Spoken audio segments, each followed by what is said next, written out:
The champagne in my mother's hand fizzed beneath a $50,000 crystal chandelier. She toasted my father with the smile of a shark scenting blood. "By next Monday," she said, "that crazy girl will be settled in a Nevada facility, and this empire returns to its rightful owners." They didn't know I was standing right behind the library wall, or that I had sold the very empire they were toasting for cash 48 hours ago. My name is Caitlin Montclair, and for the last 10 minutes, I had been holding my breath in a space the width of a coffin. The air in the servants' passage smelled of dry rot and old dust, a sharp contrast to the aroma of expensive cognac and beeswax polish drifting through the ventilation grate just inches from my face. This narrow corridor ran behind the mahogany walls of the main library in my parents' Seattle estate, a relic from the 1920s that I had discovered as a lonely child. I used to hide here to escape the endless parade of nannies. Today, I was hiding to survive. Through the brass grate, the library looked like a stage set for a play about old money and new cruelty. My mother, Eleanor, stood beneath the $50,000 crystal chandelier. The light refracting off her diamond choker, she held a flute of vintage champagne, the bubbles rising in a steady golden stream. Across from her sat my father, Robert, lounging in his wingback leather chair like a king tired of his subjects. And then there was Lucas, the family attorney, a man whose smile always reminded me of an oily stain on a silk tie. The champagne in my mother's hand fizzed as she raised it. She toasted my father with the smile of a shark scenting blood. "By next Monday," she said, her voice sweet and poisonous, "that crazy girl will be settled in a Nevada facility, and this empire returns to its rightful owners." My heart hammered against my ribs so hard I was terrified they would hear it through the wall. I pressed my hand over my mouth. "Cheers to that," Robert grunted, clinking his glass against hers. "It has been a long time coming. We should have done this years ago." Lucas cleared his throat, shuffling papers on the antique desk. "The paperwork is airtight. We are leveraging her recent breakup and that prescription for mild anti-anxiety medication she took last year. It paints a picture of instability under the conservatorship laws in Nevada. Once we have the emergency order signed, she loses financial autonomy immediately. We will have power of attorney over her assets by Tuesday morning." I felt a cold numbness spread from my chest to my fingertips. They were not just talking about grounding me or cutting off an allowance I did not even receive. They were talking about a conservatorship, the same legal cage used to strip rights away from the elderly or the severely mentally ill. They were planning to lock me away in the desert and declare me incompetent. But why? I was 34 years old. I ran my own life. I had not asked them for a dime in over a decade. And the assets Lucas asked, his pen hovering over the ledger. "You are certain the transfer will be smooth. The Aurora collection is legally solely in her name. It is 12 properties." Eleanor scoffed, waving her hand as if dismissing a fly. "How hard can it be to take keys from a child? She built them." "Yes, but who gave her the pedigree? Who gave her the name Montclair?" That name opened the doors. The houses belonged to the family legacy, not to some single, depressed spinster playing architect. I looked down at the manila folder I was clutching against my chest. My knuckles were white. Inside that folder were the deeds to two of my finest properties, the Cliffside in Malibu and the Highland Retreat in Aspen. I had spent the last 6 months preparing them. I had customized the renovations specifically for them. I had installed heated floors for my father's arthritis and a climate-controlled wine cellar for my mother's collection. I had come here tonight to surprise them. I wanted to give them these houses as a retirement gift. I wanted to say, "Look, I made it." I wanted to see them proud of me, just once. Instead, I was listening to them plot my demise. "She is just a worker ant," Robert said, swirling his cognac. He took a slow sip, savoring the liquor. "Caitlin has always been a worker ant. She scurries around, carrying loads that are too heavy for her, building things dirt by dirt. But she lacks the vision of the queen. She lacks the capacity to rule. I am the queen in this hive. Eleanor, we are the rulers. She builds the honey, but we eat it. That is the natural order." He laughed, a wet, heavy sound that made my stomach turn. Besides, Eleanor added, walking over to the window to look out at the rain-slicked driveway, she is expired goods, 34 years old and no husband. I tried to set her up with the son of the Sterling Corporation chairman. A merger would have saved us $10 million in tax liability, but she refused. She said she wanted to marry for love. Love. Can you imagine anything so pedestrian? If she will not use her body and her status to benefit this family, then she is an asset that has depreciated to zero. The only value she has left is that real estate portfolio, the Aurora collection. My life's work, 10 years. I had spent 10 years working 16-hour days. I started with nothing but a small loan I took out myself. Refusing their money because I knew it always came with strings, I bought rotted shacks on the coastlines that no one else wanted. I sanded the floors with my own hands until they bled. I learned plumbing because I could not afford a contractor. I designed every angle, every window, every beam of light. The Aurora collection was not just 12 houses. It was 12 pieces of my soul. The glass box in Oregon was my solitude. The azure villa in Miami was my joy. The stone keep in Maine was my resilience. Architectural Digest had valued the portfolio at $60 million last month. That was the trigger. My parents did not care when I was flipping small condos. But $60 million, that was enough to make them hungry. That was enough to make them eat their own young. I leaned my head back against the rough wooden stud of the secret passage. The tears I expected did not come. There was no sobbing, no shaking. Instead, the hurt inside me began to freeze. It solidified into something hard and sharp, like a block of ice. I closed my eyes and memories flashed in the darkness. I saw my high school graduation. I was valedictorian. I looked out into the audience, searching for them. They were in Paris for Fashion Week. I saw my 25th birthday. I sat alone in a restaurant for 3 hours, waiting. My mother sent a text the next day saying she forgot. I saw myself in the hospital 3 years ago with pneumonia, caused by exhaustion from working too hard on the first villa. They sent flowers, but they never visited.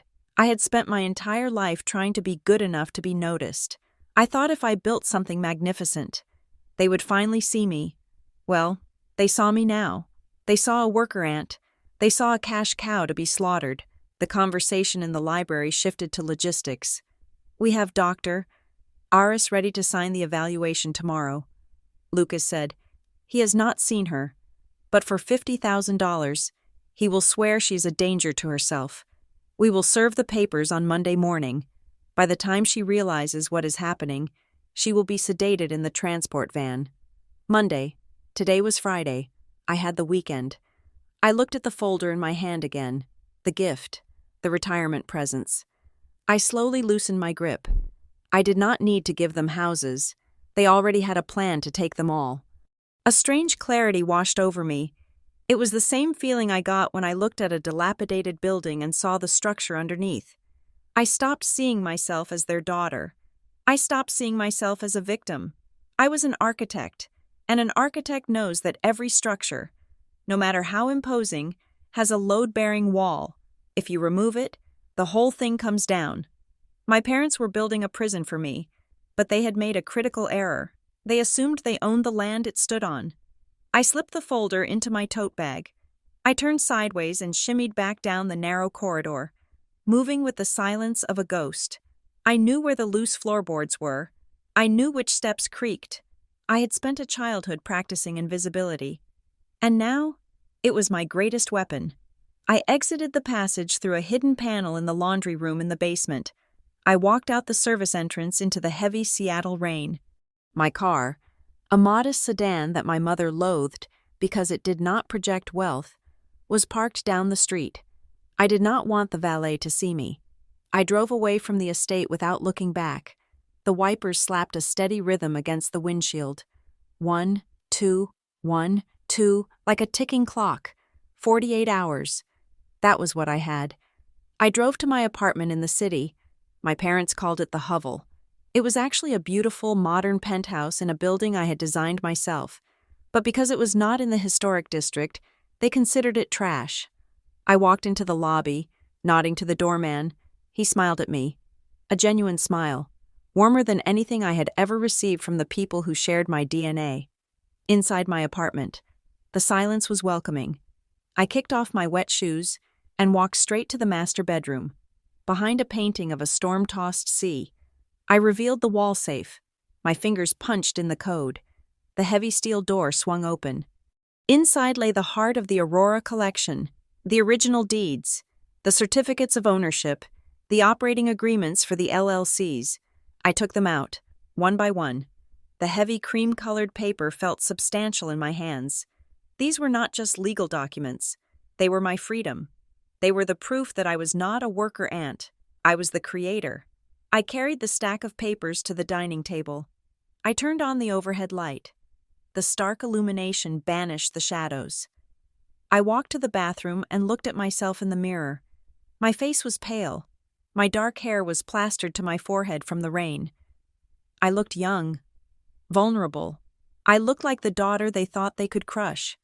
I grabbed a towel and wiped my face roughly. I scrubbed away the water and the trace of hope that had been there when I arrived at their house earlier that night. I stared into my own eyes. They were dark, like my father's, but they held a fire that he had never possessed. He had inherited his wealth. I had forged mine in the fire of their neglect. They wanted to declare me incompetent. They wanted to say I could not manage my own affairs. I walked back to the dining table and picked up my phone. I dialed a number I knew by heart. Even though it was 2 a.m, the voice on the other end was groggy, rough with sleep. Caitlin. It is 2 a.m.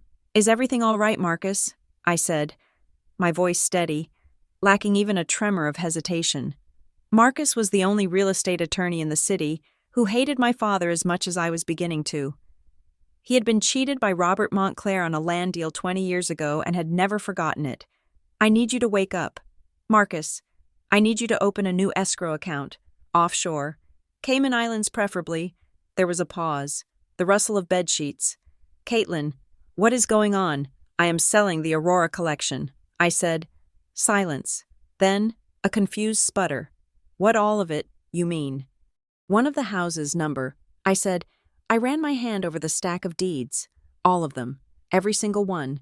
The cliffside, the glass box, the stone keep. All 12. But, Caitlin, that is your legacy.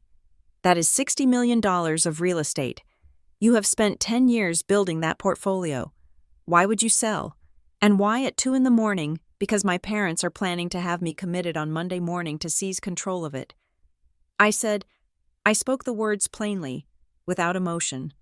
I heard Marcus inhale sharply. His breath hissed through his teeth. That is monstrous. It is business. I corrected him. Just business. They want the assets. So I'm going to convert the assets into something they cannot touch. Cash, Marcus whispered. You want to liquidate. I want to sell to a single buyer, a bulk sale. I am willing to take a 15% haircut on the market value for speed.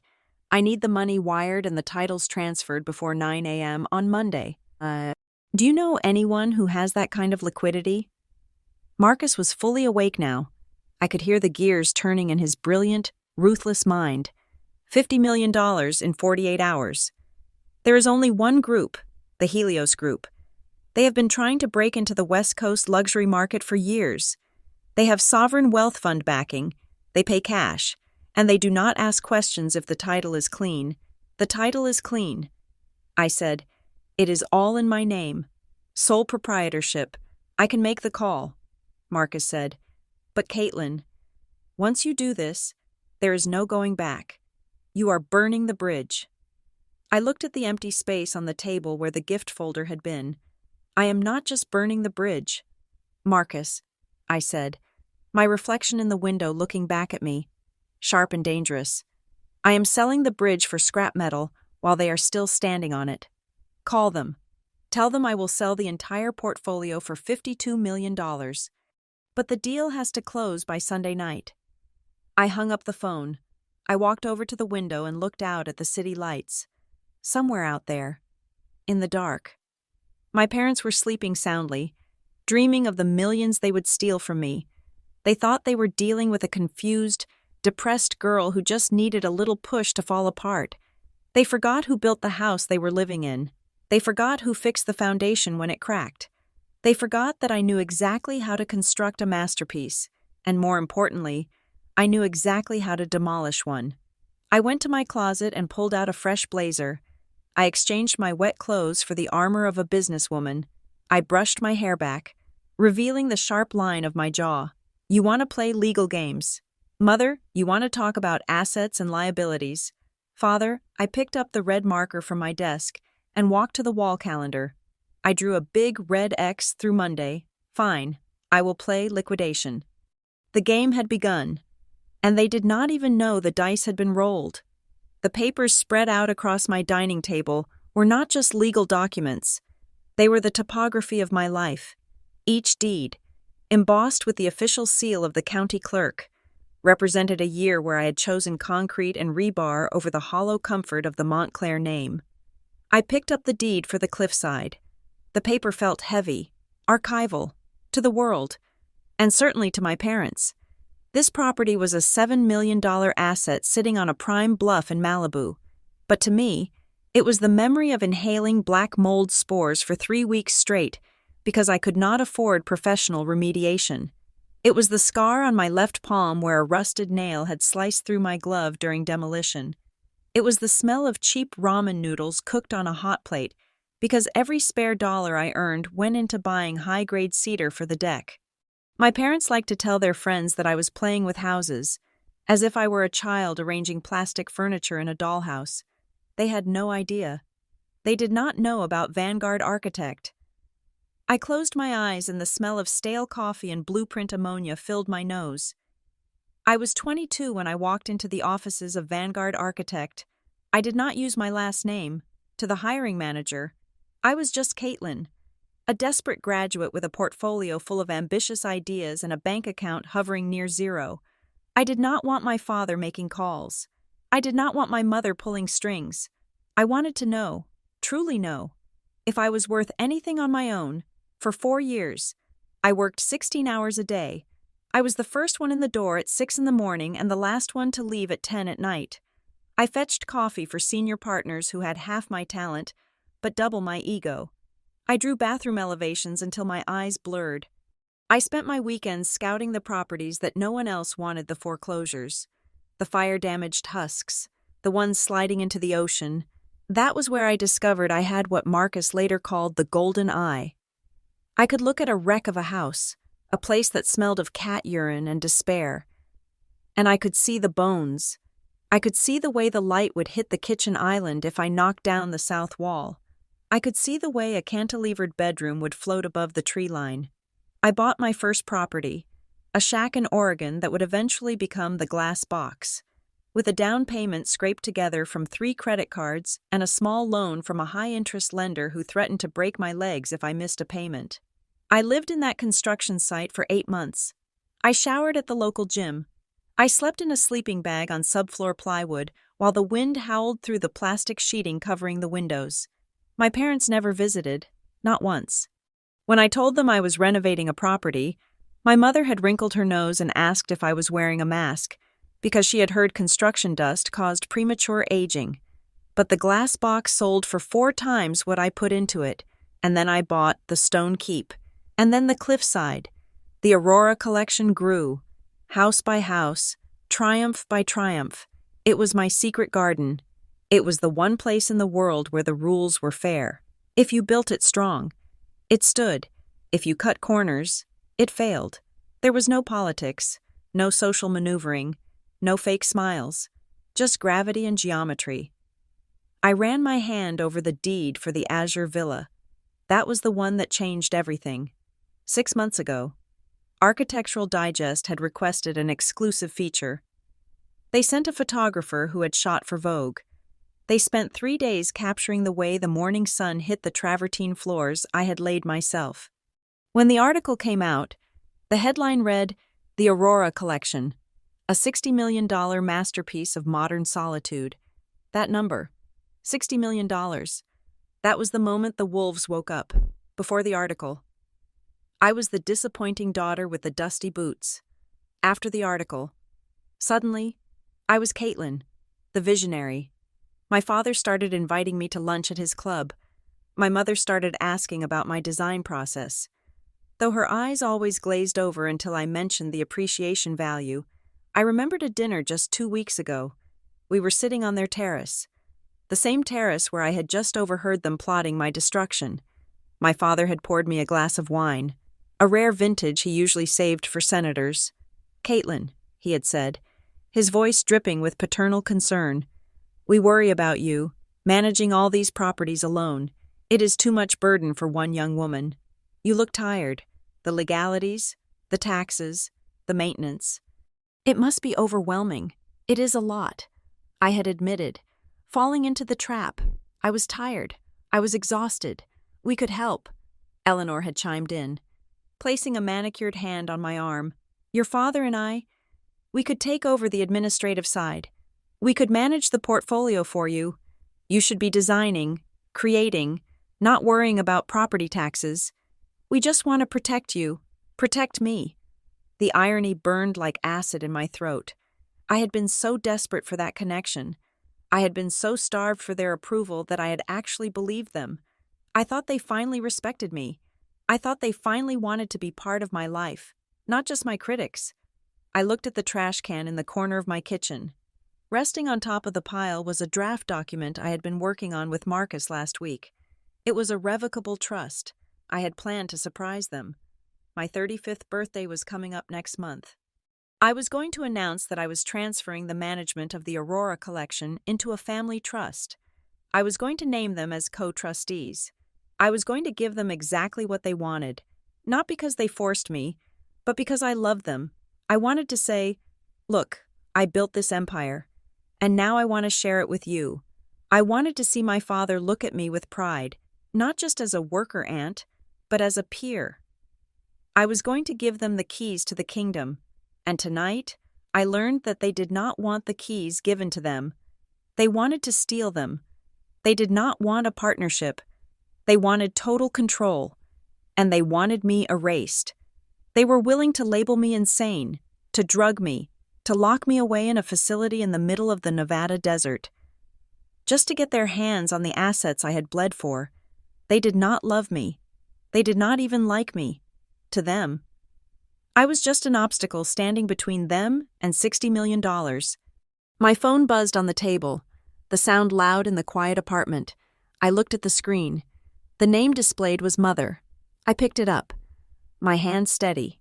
The message was short, filled with emojis that felt like mockery. "My darling Caitlin, please come for dinner tomorrow night. Your father and I have a wonderful surprise for you. We want to celebrate your success. Love, Mom." A surprise. I knew exactly what the surprise was. It was Dr. Aris waiting in the living room with a clipboard. It was a couple of large orderlies waiting in the kitchen to escort me to a private ambulance. It was a signature on a piece of paper that would strip me of my rights as a human being. "Celebrate my success." I typed out a reply. I had to play the part. I had to be the oblivious, grateful daughter one last time. "That sounds lovely. Mom, I have been feeling so stressed lately. A family dinner is exactly what I need. See you at 7. I hit send. Then I set the phone down and looked at the deeds, one last time. I was not going to let them have a single brick. I was not going to let them have 1 square inch of the limestone I had quarried or the glass I had tempered. If they wanted the Aurora collection, they would have to buy it from the new owners.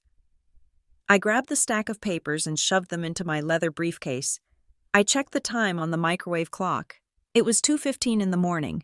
I picked up my phone again and dialed Marcus. He answered on the second ring this time, his voice alert. He was a creature of the night. Much like me, he thrived in the hours when honest people were sleeping. "Marcus," I said. "Caitlin," he replied. "I have been looking at the preliminary numbers since you called. Are you absolutely sure about this?" I looked around my penthouse. I looked at the drafting table in the corner where I had sketched the initial designs for the cliffside. I looked at the framed cover of Architectural Digest hanging on the wall. I thought about the 16-hour days at Vanguard. I thought about the rats in the walls of the first shack. I thought about the way my mother had looked at her champagne glass, smiling as she planned my incarceration. I am not just sure, Marcus. I said, I am accelerating the timeline. I took a deep breath, inhaling the scent of my own independence. I want to sell all of it. I told him, my voice hard as granite, every single property, and I want it done in cash. I want the money in an offshore account that does not carry the name Montclair. And Marcus, yes, I need this closed in 48 hours, before the sun sets on Sunday. You know that is impossible, Marcus said, though I could hear the excitement in his voice. Real estate deals of this magnitude take months. Due diligence alone takes weeks. Not if the price is right. I said, call the Helios Group. Tell them I will take $52 million. That is an $8 million discount for a 48-hour close. Tell them I am sending over the title reports now. They are clean. They are ready. There was a long silence on the other end of the line. I could hear Marcus tapping on a keyboard. $52 million, he murmured. For a portfolio worth 60, they will bite. They will bite hard. But Caitlin, once they wire that money, the houses are gone. You can never get them back. I don't want them back.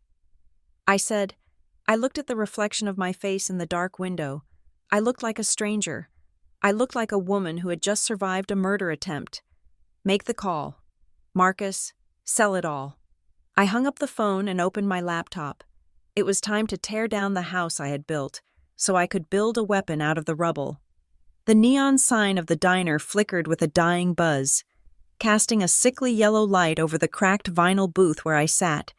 It was 6 o'clock on Saturday morning. The air smelled of burnt bacon and stale cigarette smoke, a scent so far removed from the lavender-infused atmosphere of the Montclair estate that it felt like another planet. I chose this place specifically because it was the kind of establishment my father would rather die than set foot in. Marcus slid into the booth opposite me. He looked impeccable in his Italian suit, a jarring anomaly against the grease-stained table. He did not order coffee. He just placed a heavy leather briefcase between us and looked at me with eyes that had seen every dirty trick in the real estate book. You look like you have not slept, he said, his voice low. I have not, I replied. I pushed a rapidly cooling mug of black coffee aside. We do not have time for sleep. Marcus, we have barely 48 hours. Marcus leaned forward, lowering his voice further. I made the initial reach out to the Helios Group contacts in Hong Kong and Zurich about 3 hours ago. They are interested. But Caitlin, they are asking questions. They want to know why a portfolio of this caliber is being liquidated over a weekend. They smell blood in the water. Distressed assets usually come with lawsuits or structural failures. There are no structural failures, I said, my voice sharp. You know my work. Those houses are built to survive an apocalypse. Then why the fire sale, Marcus asked. Why burn $60 million of equity in 2 days? I leaned in, matching his intensity. Because on Monday morning, at 9 o'clock, my parents are filing an emergency petition for conservatorship. They have a doctor on payroll ready to testify that I am mentally unstable. If that judge signs the order, I become a legal nonentity. I paused, letting the legal reality sink in. If they get that signature on Monday, any contract I sign after that moment is void ab initio, void from the beginning. They will claw back every single property, and I will be locked away in Nevada with nothing. I have to sell, settle, and transfer title before the court opens on Monday. I need the cash to be untouchable. Marcus sat back, a look of grim understanding dawning on his face.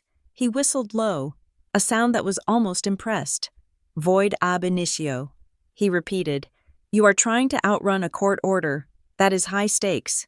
Caitlin, even for you. Can you get Helios to the table, I asked.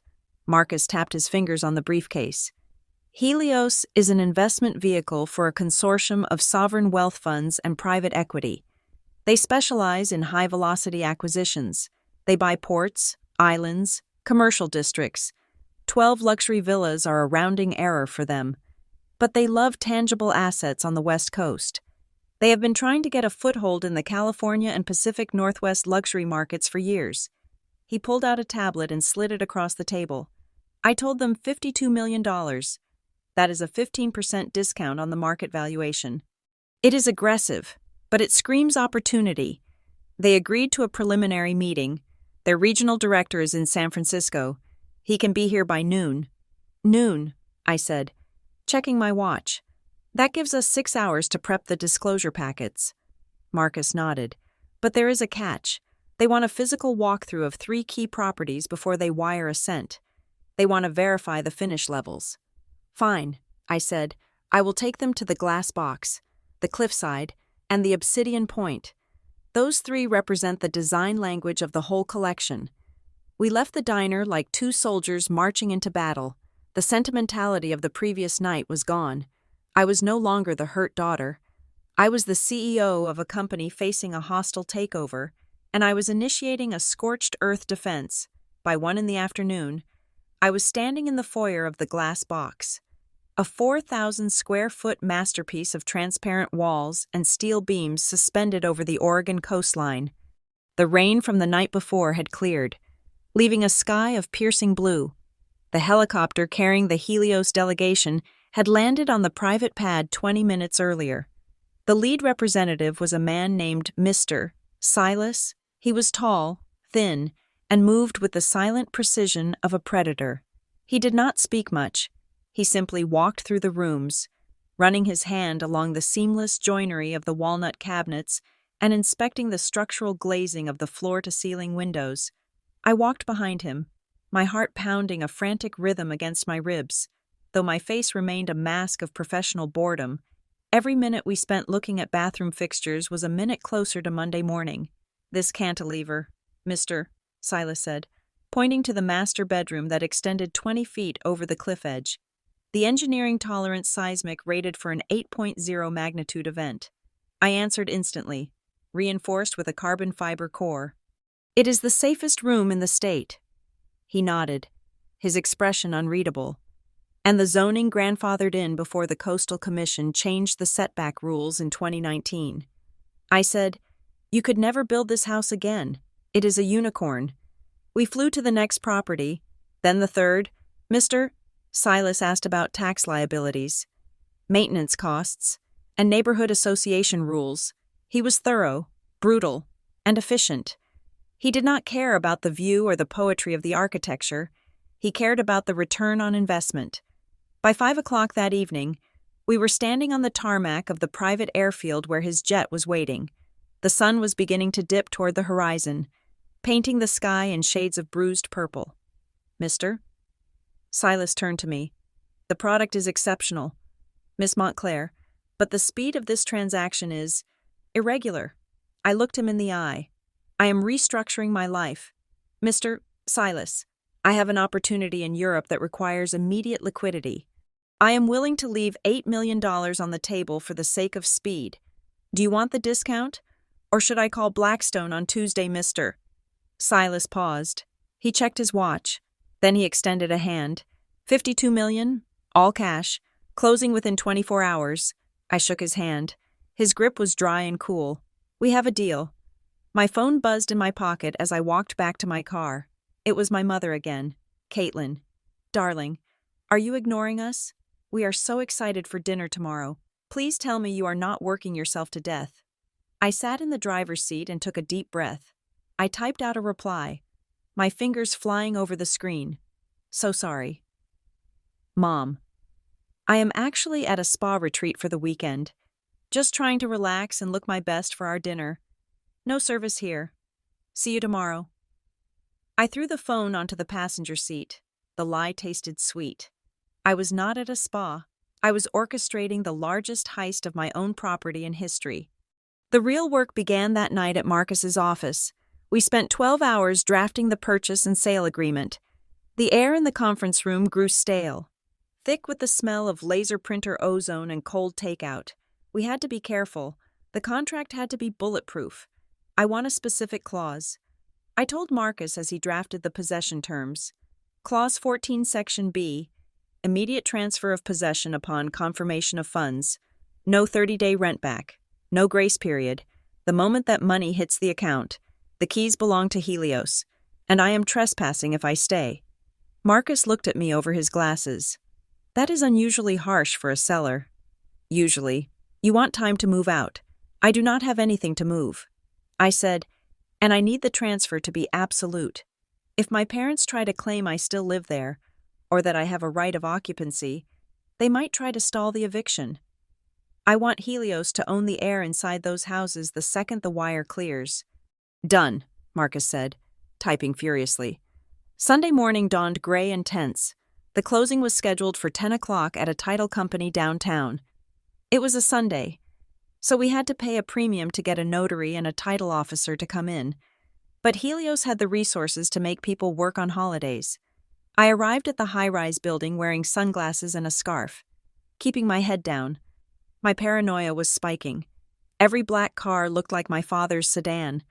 Every pedestrian looked like one of his private investigators. I met Marcus in the lobby. We took the elevator to the 42nd floor. The office was quiet, empty except for the team assembled for our closing. We were halfway through signing the stack of transfer tax affidavits when the elevator dinged in the hallway. The glass walls of the conference room looked out directly into the reception area. I glanced up, and my blood turned to ice. Walking past the glass doors was Lucas, my parents' lawyer. The man who had drafted the conservatorship petition. He was walking with another man, carrying a briefcase, laughing about a golf score. He was heading toward the suite next door. If he saw me here, with Marcus and the Helios team, he would know. He would put the pieces together in seconds. He would call my father, and they would find a judge to issue an emergency restraining order before the ink was dry. Get down, I hissed to Marcus. I slid out of my chair and crouched under the heavy oak conference table. Marcus, confused but reactive, shifted his position to block the view from the hallway. What is it? He whispered. Lucas, I mouthed. Outside. I held my breath, listening to the muffled footsteps on the carpet in the hallway. I could hear Lucas's oily voice. Yes, big week coming up. We are acquiring a significant portfolio on Monday. He was talking about my life. He was bragging about stealing my life while walking 10 feet away from where I was selling it. The footsteps paused.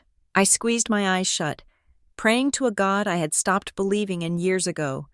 If he turned his head, if he looked through the glass, then the footsteps resumed, fading down the hall.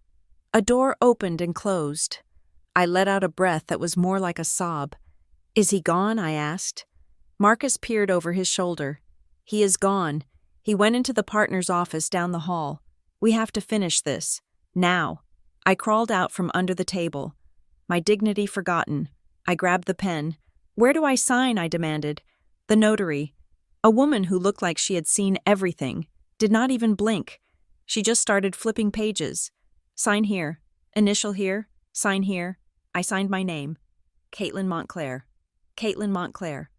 Over and over again, with every signature, I felt a weight lifting off my shoulders.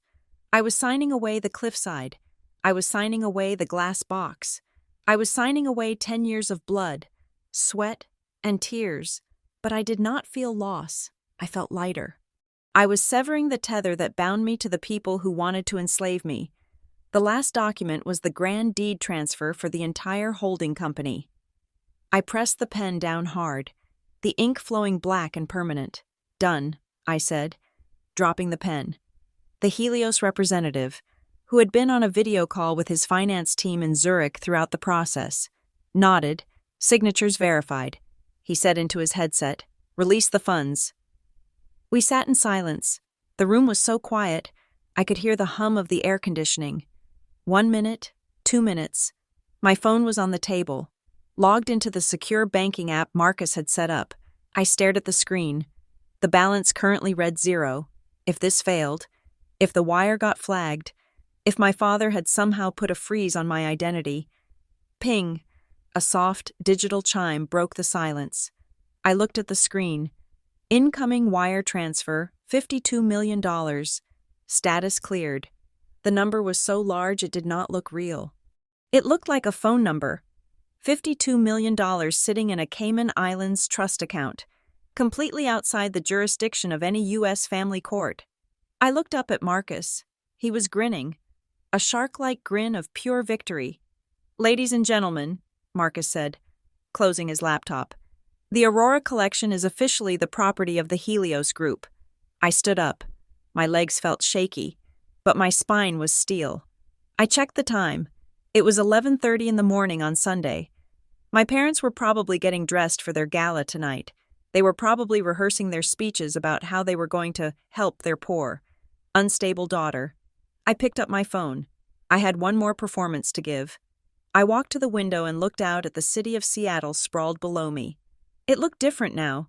It looked like a game board, and I had just removed all my pieces before the opponent could make their move. "Thank you, gentlemen," I said to the room. I walked out of the conference room, bypassing the elevator where I had almost been caught. I took the stairs down 42 flights. I needed to burn off the adrenaline. I had the money. I had the freedom. Now, all that was left was the show. I stepped out into the cool Sunday air. I hailed a cab. "Where to?" the driver asked. "Montclair Estate." I said. It was time to go to dinner. It was time to play the role of the lamb one last time. Knowing that I had already sold the slaughterhouse to the highest bidder, I pulled my battered sedan into the circular driveway of the Montclair Estate. The gravel crunched under my tires, a gritty sound that felt like grinding teeth. The house loomed ahead, a Georgian monstrosity of red brick and white columns that my mother insisted was timeless, but I always found suffocating. Every window was ablaze with light. They were putting on a show, and I was the guest of honor at my own execution. I checked my reflection in the rearview mirror. I had chosen my outfit carefully, a slightly wrinkled blouse, hair pulled back in a loose, messy bun, and just enough pale foundation to make me look exhausted. I needed to sell the image of a woman on the edge. I needed to be the fragile bird they were so eager to cage. I grabbed my small handbag from the passenger seat. Inside was my phone, my passport, and the key to a rental car waiting for me at the airport. Nothing else. No clothes. No laptop. No sentimental trinkets. I was walking in light because I planned to leave even lighter. The front door opened before I could even knock. My mother stood there, framed by the golden glow of the foyer. She was wearing a silk dress that probably cost more than my car, her face arranged in a mask of maternal concern that did not quite reach her eyes. "Caitlin, darling," she swept forward, enveloping me in a cloud of expensive perfume and cold air. "You made it. We were so worried you might get lost. Or confused. Confused. The first jab." I let my shoulders slump. Playing the part, "I am fine. Mom, just tired." The drive from the city felt longer than usual. My father appeared behind her, holding a tumbler of scotch. He looked me up and down, his eyes assessing, calculating. He did not see a daughter. He saw an asset he was about to liquidate. "You do look peaky." "Caitlin," he said, his voice booming with fake conviviality. Come in. We have a fire going in the study. And guess who stopped by, Lucas? Just a friendly visit." I forced a weak smile. "Lucas? Of course." The vulture was circling the carcass. I walked into the study. The room was warm, smelling of wood smoke and old money. Lucas was standing by the fireplace, swirling a glass of red wine. He looked up as I entered, his eyes gleaming with predatory anticipation. "Caitlin, so good to see you. It has been too long." "Hi, Lucas," I murmured, avoiding eye contact as if I were too overwhelmed to socialize. We sat down for dinner in the formal dining room. The table was set with the good china, the silver polished to a mirror shine. It was a scene of perfect domestic harmony, underneath which flowed a river of absolute toxicity. My father poured me a glass of wine, filling it almost to the brim. "Drink up, sweetheart. It will help you relax. You are so tense. Your hands are practically shaking." My hands were perfectly steady under the table, but I brought them up and let them tremble slightly as I reached for the glass. I took a large gulp, letting a little wine spill onto my chin, then hastily wiped it away. "Oh, Caitlin," my mother sighed, shaking her head. "Look at you. You are falling apart.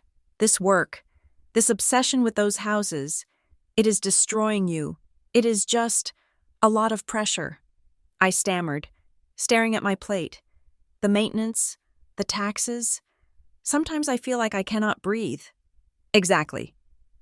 My father slammed his hand on the table, making the silverware jump. That is what we have been saying. You are drowning, Caitlin. But you do not have to drown. We are here to throw you a lifeline. He exchanged a look with Lucas. The signal. We were thinking, my mother said, cutting her steak with precise surgical strokes. Maybe it is time you took a break, a real break. We found this wonderful place in Nevada. Very private, very serene. Just for a few weeks, or months, whatever you need to get your head straight. Nevada, the location of the facility they had discussed in the library. And while you are resting, my father added, casually buttering a roll, we can handle the heavy lifting, the business side of things. You know, make sure the bills are paid. The tenants are managed. I looked up, widening my eyes in feigned hope. You would do that. But it is so much work. It is what family is for. Lucas chimed in, his voice smooth as oil. Actually, speaking of management, your father mentioned you have that stunning property in Oregon, the glass box. My heart skipped a beat, but I kept my face blank. Yes.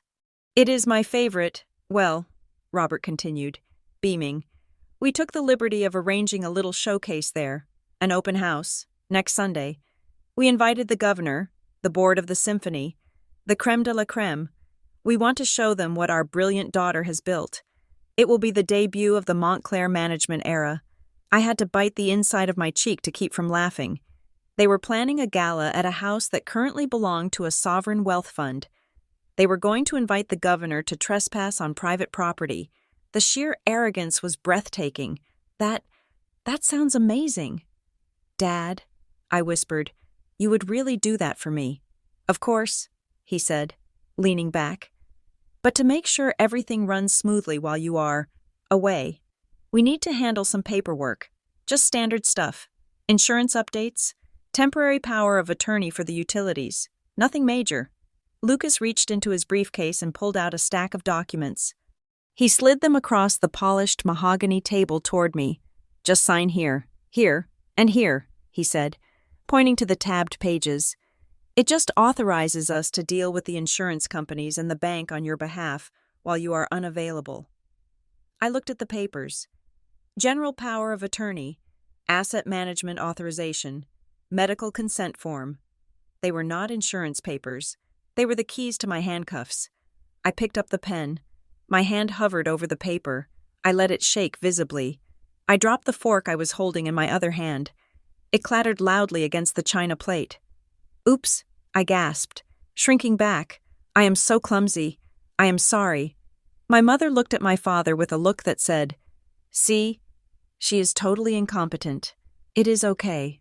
Darling, she soothed, her voice dripping with condescension. Just sign the papers, then you can go rest. I gripped the pen again. I looked at the signature line. I remembered what Marcus had taught me years ago about forensic handwriting analysis. If you change the slope of your ascenders and the pressure of your downstrokes, you can create a signature that looks authentic to the naked eye, but is legally contestable as a forgery or signed under duress. I touched the pen to the paper. I wrote, Caitlin Montclair, but I made the K too loop-heavy. I slanted the M backward instead of forward.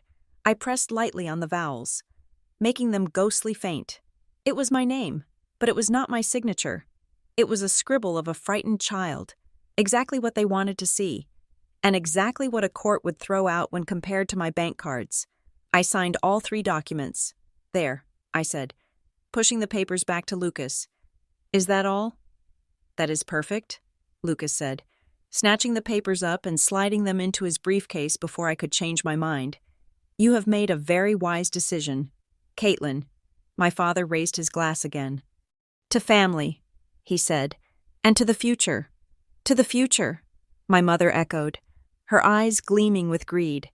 I raised my glass, but I did not drink. To the future, I whispered, a future where you two are bankrupt and I'm drinking espresso in Italy. I stood up abruptly, swaying slightly on my feet. I do not feel well. My head is pounding. I think I need to go home and lie down. But dessert is coming, my mother protested. I cannot. Mom, I really cannot. I just need to sleep. My father waved his hand dismissively. Let her go, Eleanor. She signed the papers. Let her rest. We will see her on Monday morning anyway. He emphasized Monday morning with a cruel finality. He meant when the orderlies came to collect me. Drive safe, sweetheart, he called out as I walked toward the door. Do not stop anywhere strange. I walked out of the dining room, down the long hallway, and out the front door. The cool night air hit my face like a slap of freedom.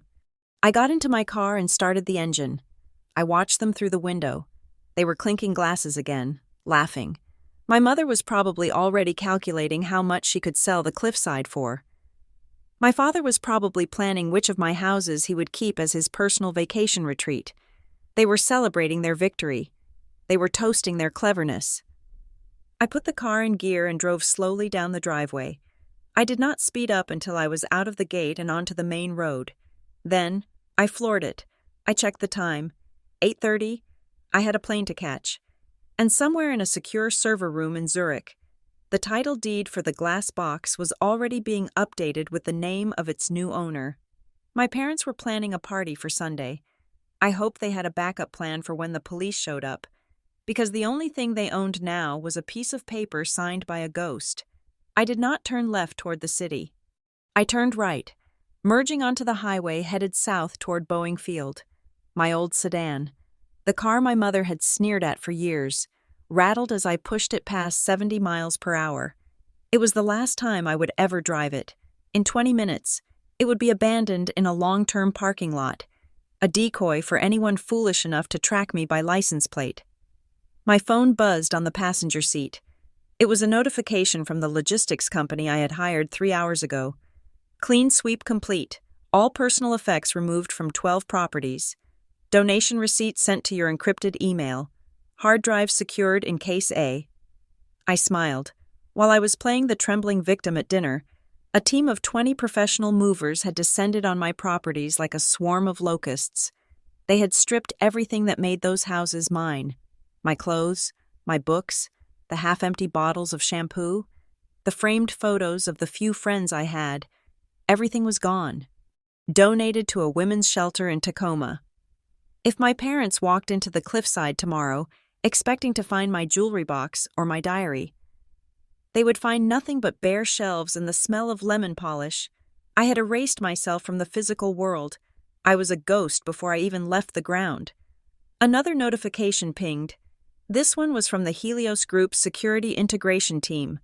System update. Master access codes reset for all 12 locations. Biometric locks engaged. Previous user credentials revoked. My thumbprint no longer opened the front door of the glass box. The code I had used for 5 years my birthday was now just a meaningless string of numbers. The houses were fortresses now, and I was on the outside. But for the first time in my life, being on the outside felt like safety. I pulled into the private aviation terminal. Bypassing the main gates, the guard checked my ID, the new passport I had secured months ago under a holding company name, and waved me through. I parked the sedan in the darkest corner of the lot. I left the keys in the ignition. Let someone steal it. They would be doing me a favor. I grabbed my small handbag and the laptop case from the trunk. That was it. 34 years of life condensed into 10 pounds of carry-on luggage. I walked toward the terminal entrance, but stopped at a trash can near the vending machines. I pulled my phone out of my pocket. This device was a tracking beacon. It was filled with texts from my mother, voicemails from my father, and the GPS history of my entire existence. I popped the SIM card out with my earring. I snapped the tiny chip in half. Then I dropped the phone into the trash can, right on top of a half-eaten burger wrapper. Goodbye. Caitlin Montclair, the obedient daughter. I reached into my bag and pulled out a satellite phone. It was heavy, black, and strictly utilitarian. I powered it on. The screen glowed green. One message waiting. It was from Marcus. Funds confirmed in Offshore Trust Alpha. Title transfer recorded with the county. The chain of ownership is broken. You are a ghost. Caitlin, You are free and you are wealthy. Do not look back. I deleted the message immediately. I walked onto the tarmac.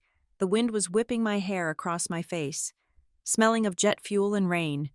A Gulfstream G650 was waiting, its engines already whining with a high-pitched keen. I had chartered it through a shell corporation in Panama. The flight plan was filed for a refueling stop in New York, then straight to Malta.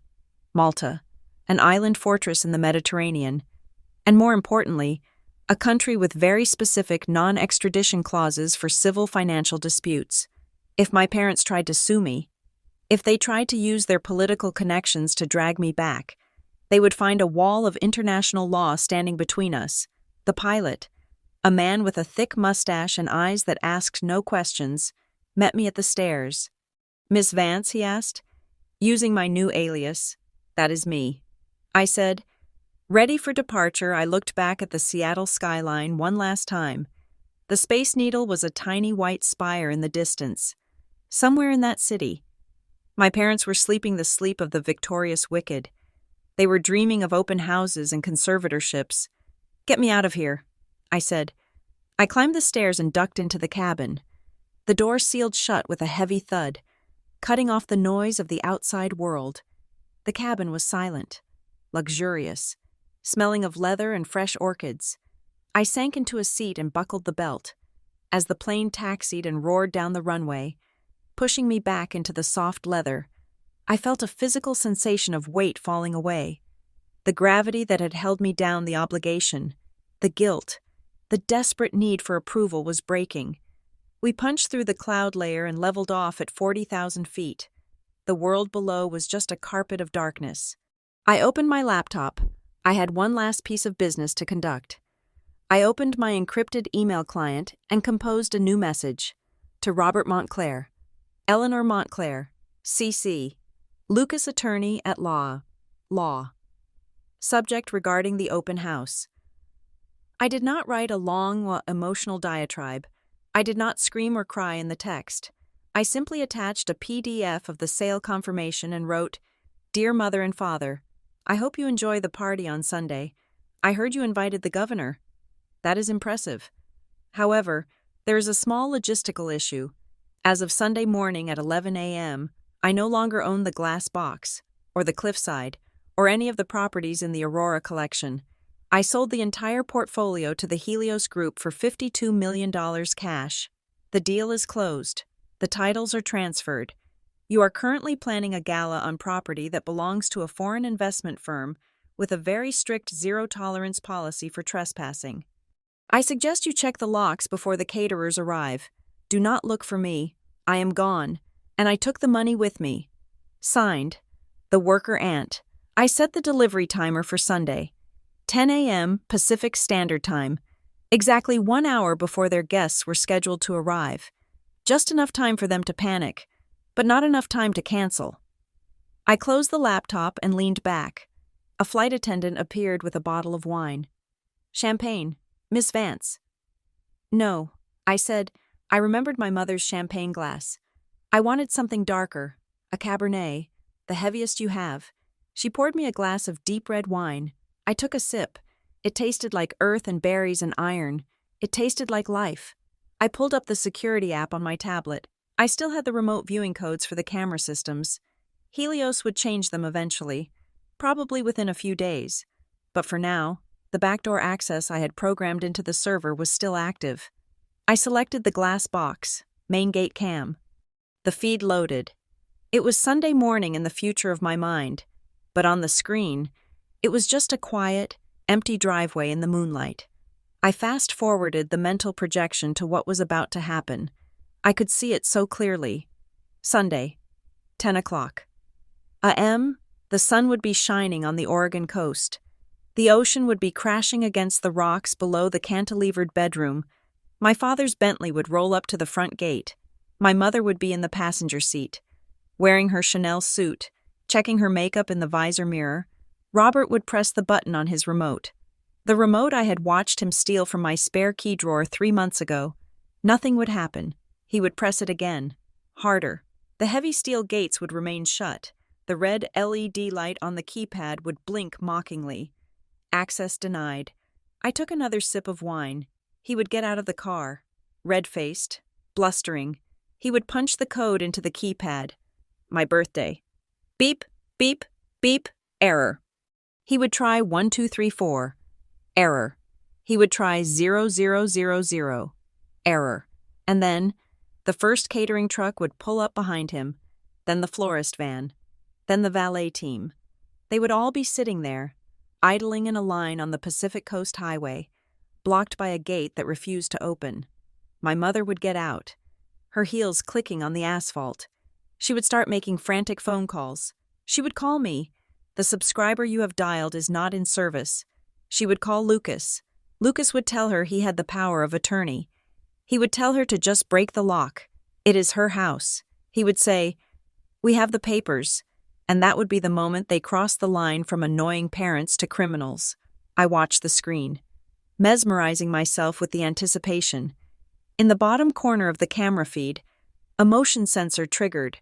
A deer walked across the driveway, pausing to nibble on the ornamental grass I had planted last spring.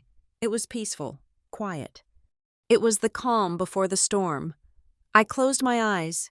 The hum of the jet engines was a lullaby. I had done it. I had actually done it. I was 30,000 feet over the Atlantic Ocean. I had $52 million in a bank account that no one could touch. And down there, on the ground, the trap was set. For the first time in 34 years, I took a breath that went all the way to the bottom of my lungs. It did not catch on fear. It did not stutter with anxiety. It was a clean, deep breath of pure oxygen. I am free, I whispered to the empty cabin. I raised my glass to the darkness outside the window. Good luck with the governor. Mom, I hope he likes picnics on the side of the road. The video feed on my tablet was crystal clear, transmitting in 4,000 pixel resolution from the hidden security camera mounted on the limestone gatepost of the glass box. I was sitting in a lounge chair on the terrace of a private villa in Malta, a glass of dark red wine in my hand, watching the sun set over the Mediterranean. But on my screen, it was 10 o'clock in the morning on the Oregon coast, and the show was just beginning. I adjusted the volume on my tablet. The audio picked up the sound of crashing waves and the low idle of an engine. A silver Bentley rolled into the frame. I knew that car. I knew the man driving it. And I knew the woman checking her lipstick in the passenger visor.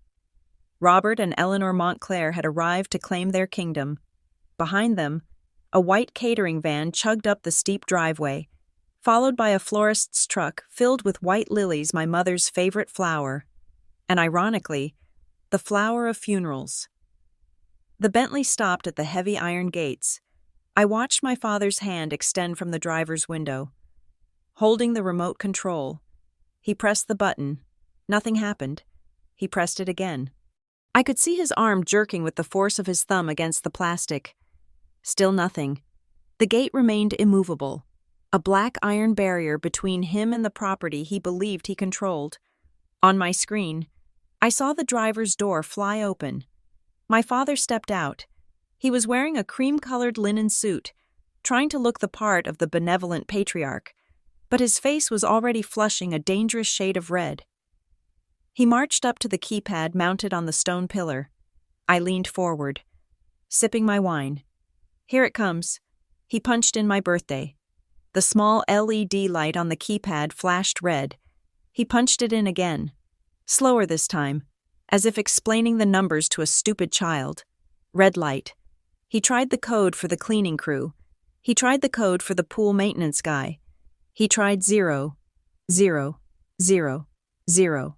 Red light, red light, red light. My mother stepped out of the car. She was wearing wide-brimmed sunglasses and holding a clipboard. I zoomed in on the image. She was shouting something at him. I turned the volume up to maximum. "Robert, why is it not opening? The caterers are waiting. We are blocking the road." She changed the code, Robert yelled back, kicking the tire of the Bentley. That petty, ungrateful little brat. She changed the codes just to spite us. She knew we were coming today.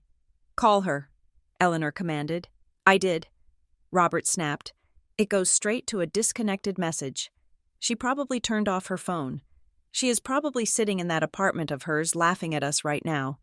He was half right. I was laughing, but I was 6,000 miles away.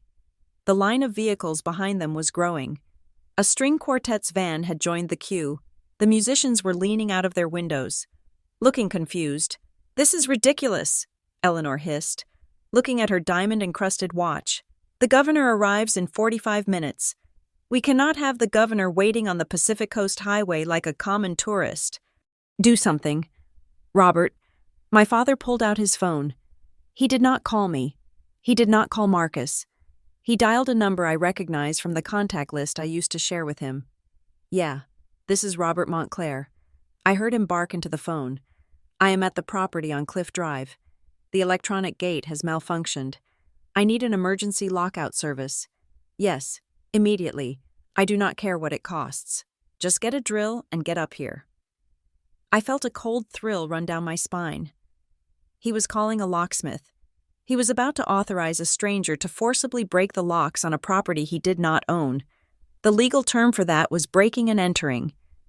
If he had just stopped there, if he had turned around and gone home, it would have just been an embarrassing misunderstanding. But Robert Montclair did not know how to back down. He only knew how to bulldoze. 20 minutes passed.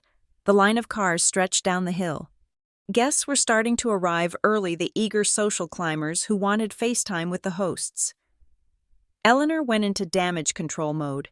She walked down the line of cars, flashing her brilliant, fake smile. "So sorry, everyone. Just a minor technical glitch with the security system. We updated the software yesterday, and it is being temperamental. We will have you inside and sipping mimosas in no time." She was good. I had to give her that. She made incompetence look like a charming quirk of the wealthy. Finally, a beat-up van with Al's 24-hour locksmith painted on the side squeezed past the line of luxury cars. A man in grease-stained coveralls jumped out with a heavy power drill. "You the owner?" the locksmith asked, spitting on the gravel. "Yes," Robert said, puffing out his chest. "Open it." The locksmith shrugged. He took a crowbar to the control panel box, popped the cover, and then drilled straight through the locking mechanism. Sparks flew. The screech of metal on metal tore through the peaceful morning air. On my tablet, a bright red notification banner dropped down across the top of the screen. "Critical alert perimeter breach. Zone 1 gate. Forced entry detected. Silent alarm dispatched to law enforcement and private security." I smiled. The trap was sprung. The heavy gate swung open with a groan. "Excellent," Robert said, handing the locksmith a wad of cash. "Send the bill for the repair to the office." He got back in his Bentley and drove through the shattered gate, leading the parade of vehicles onto the property. They swarmed the house like ants. The caterers jumped out and started unloading trays of canapés. The florists began setting up massive arches of white lilies on the front lawn. The string quartet set up their chairs on the patio overlooking the ocean. My parents moved through the chaos like generals. They were pointing at my garden, directing strangers to trample my hydrangeas to make room for a bar. They ordered the movers to rearrange the teak furniture on the deck. It was a violation. Watching them touch my things, watching them treat my sanctuary as a stage for their ego, made my stomach turn, but I reminded myself that it was not my house anymore. It was just a building, and they were just intruders. By 11 o'clock, the party was in full swing.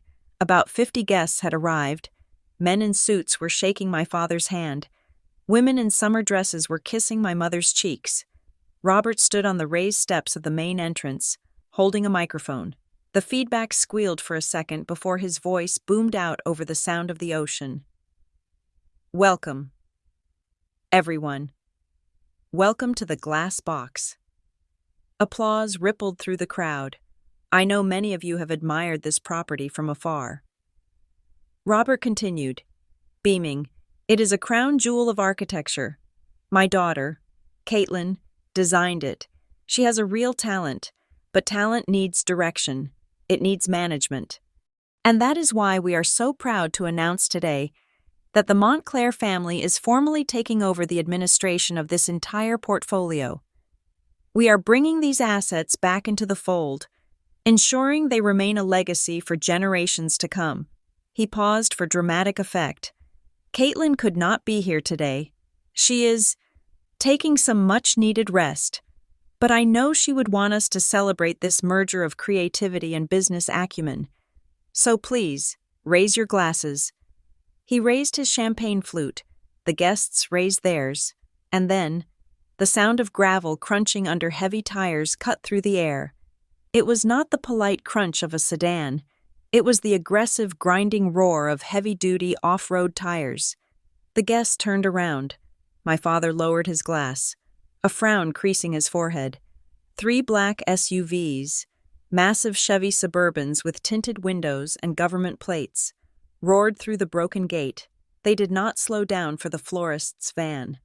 They swerved around it, kicking up a cloud of dust that coated the white lilies in gray grit. They screeched to a halt in a fan formation right in front of the steps where my father was standing. The music stopped. The string quartet lowered their bows. The conversation died instantly. The doors of the SUVs flew open in perfect synchronization. 6 men stepped out. They were not wearing catering uniforms. They were wearing tactical vests over black suits. On their chests, bold yellow letters spelled out, "Private Security." Behind them, a sheriff's cruiser pulled up, its lights flashing silently. My father stepped forward, the microphone still in his hand, amplifying his indignation. "What is the meaning of this?" he demanded, his voice booming through the speakers. "Who are you people? This is a private event." A man stepped out of the lead SUV. He was huge, at least 6'4", with a shaved head and sunglasses that reflected the terrified faces of the guests. He moved with the terrifying calmness of a man who was authorized to use force. This was Mr. Silas's head of security. I recognized him from the closing meeting, though he had been standing in the shadows then. He walked up the steps, ignoring the guests who parted like the Red Sea to let him pass.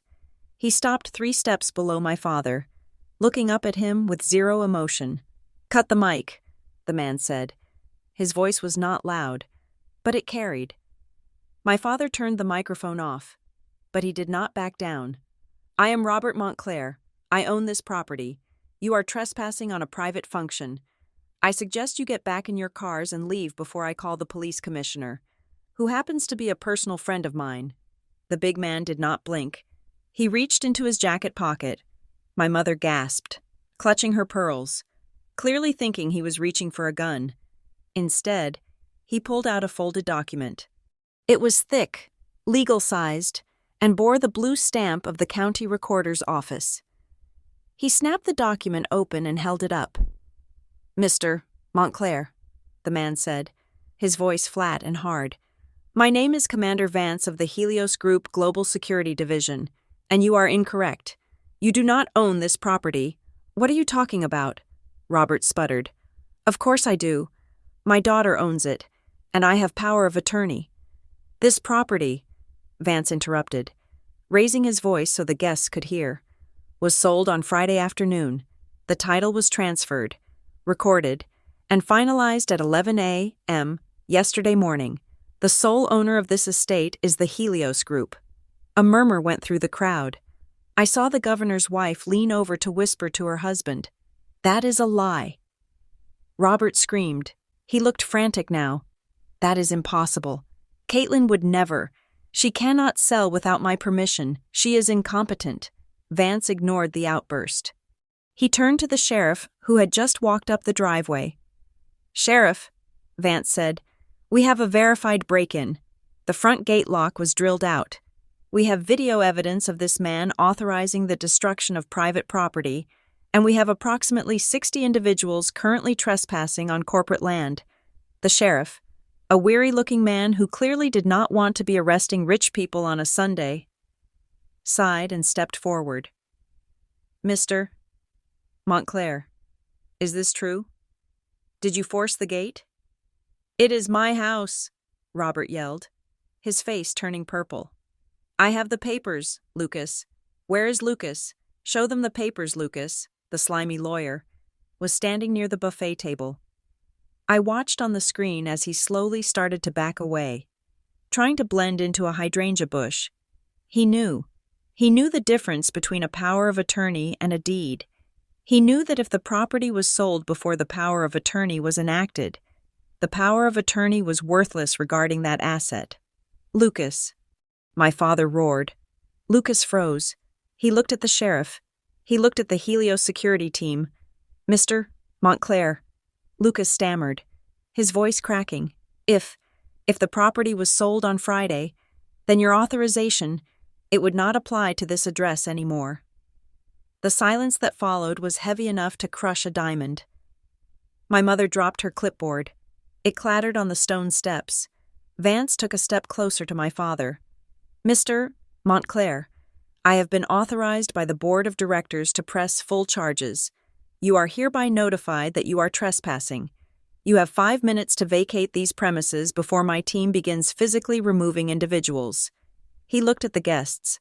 That applies to everyone. This is a secure corporate facility. The party is over. The reaction was instantaneous. The governor was the first to move. He grabbed his wife's arm and hustled her toward their car, not even looking at my parents. The board members of the symphony followed suit. It was a stampede of expensive shoes on gravel. My father stood alone on the steps, the microphone dangling from his hand, looking like a king whose castle had just turned into sand. But I own it, he whispered, the microphone picking up the sound. It is my legacy. No, sir, Vance said, taking the microphone from his limp hand and dropping it on the ground. It is not.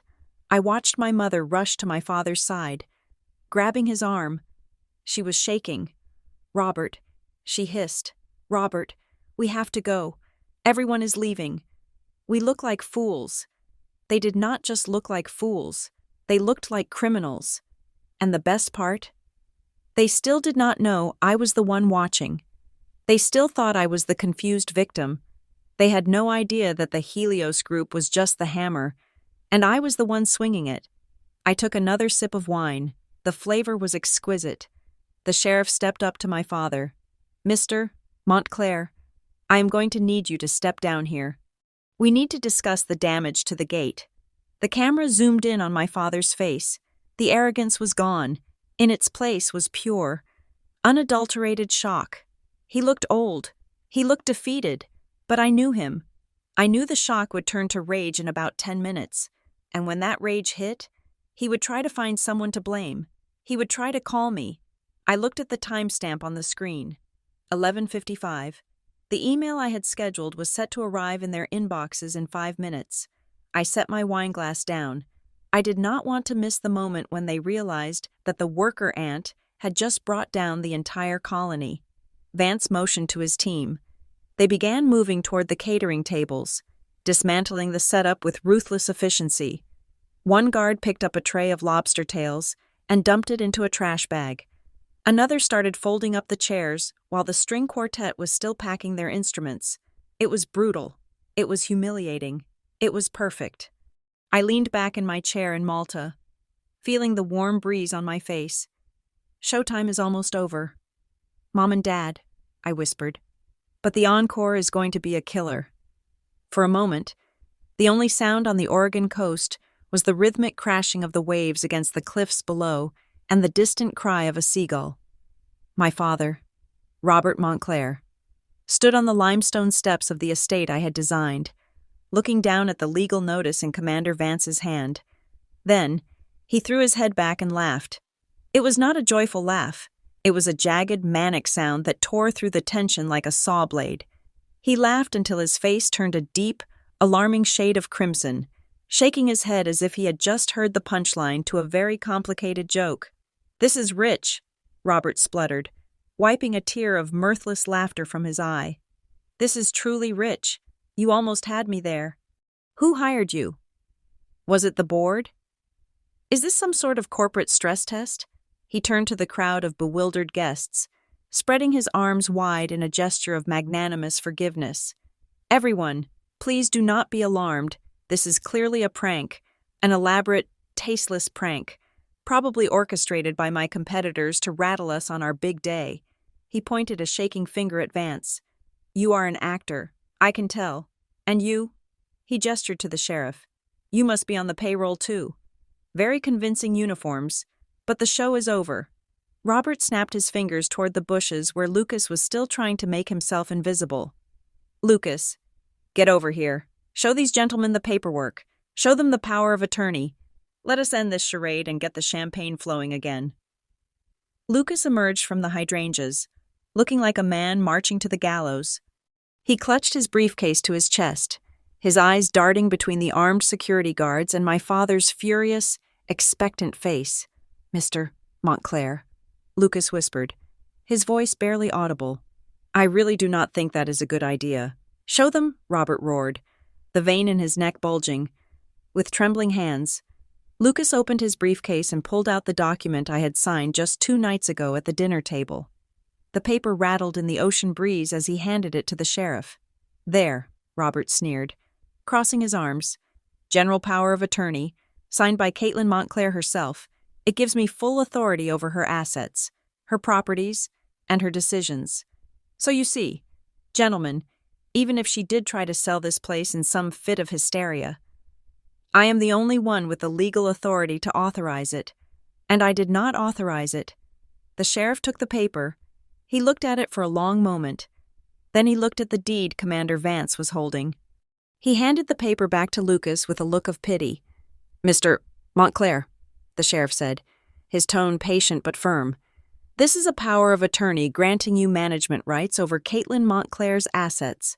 Exactly, Robert shouted triumphantly. However, the sheriff continued, his voice hardening, this deed shows that as of Friday afternoon, this property is no longer Caitlin Montclair's asset. She sold it before this document was enacted. You have power of attorney over a woman who owns nothing. You cannot manage a house she does not own. The color drained from my father's face so fast, it looked like the blood had been sucked out of him by a vampire. That is impossible, he whispered. She did not have the time. She did not have the contacts. She is just a child. Commander Vance stepped forward, checking his watch. Your 5 minutes are expiring. Mr. Montclair, this is your final warning. Disperse this gathering immediately. My mother, Eleanor, who had been standing frozen by the sculpture garden, suddenly snapped. The reality of the situation finally pierced through her denial.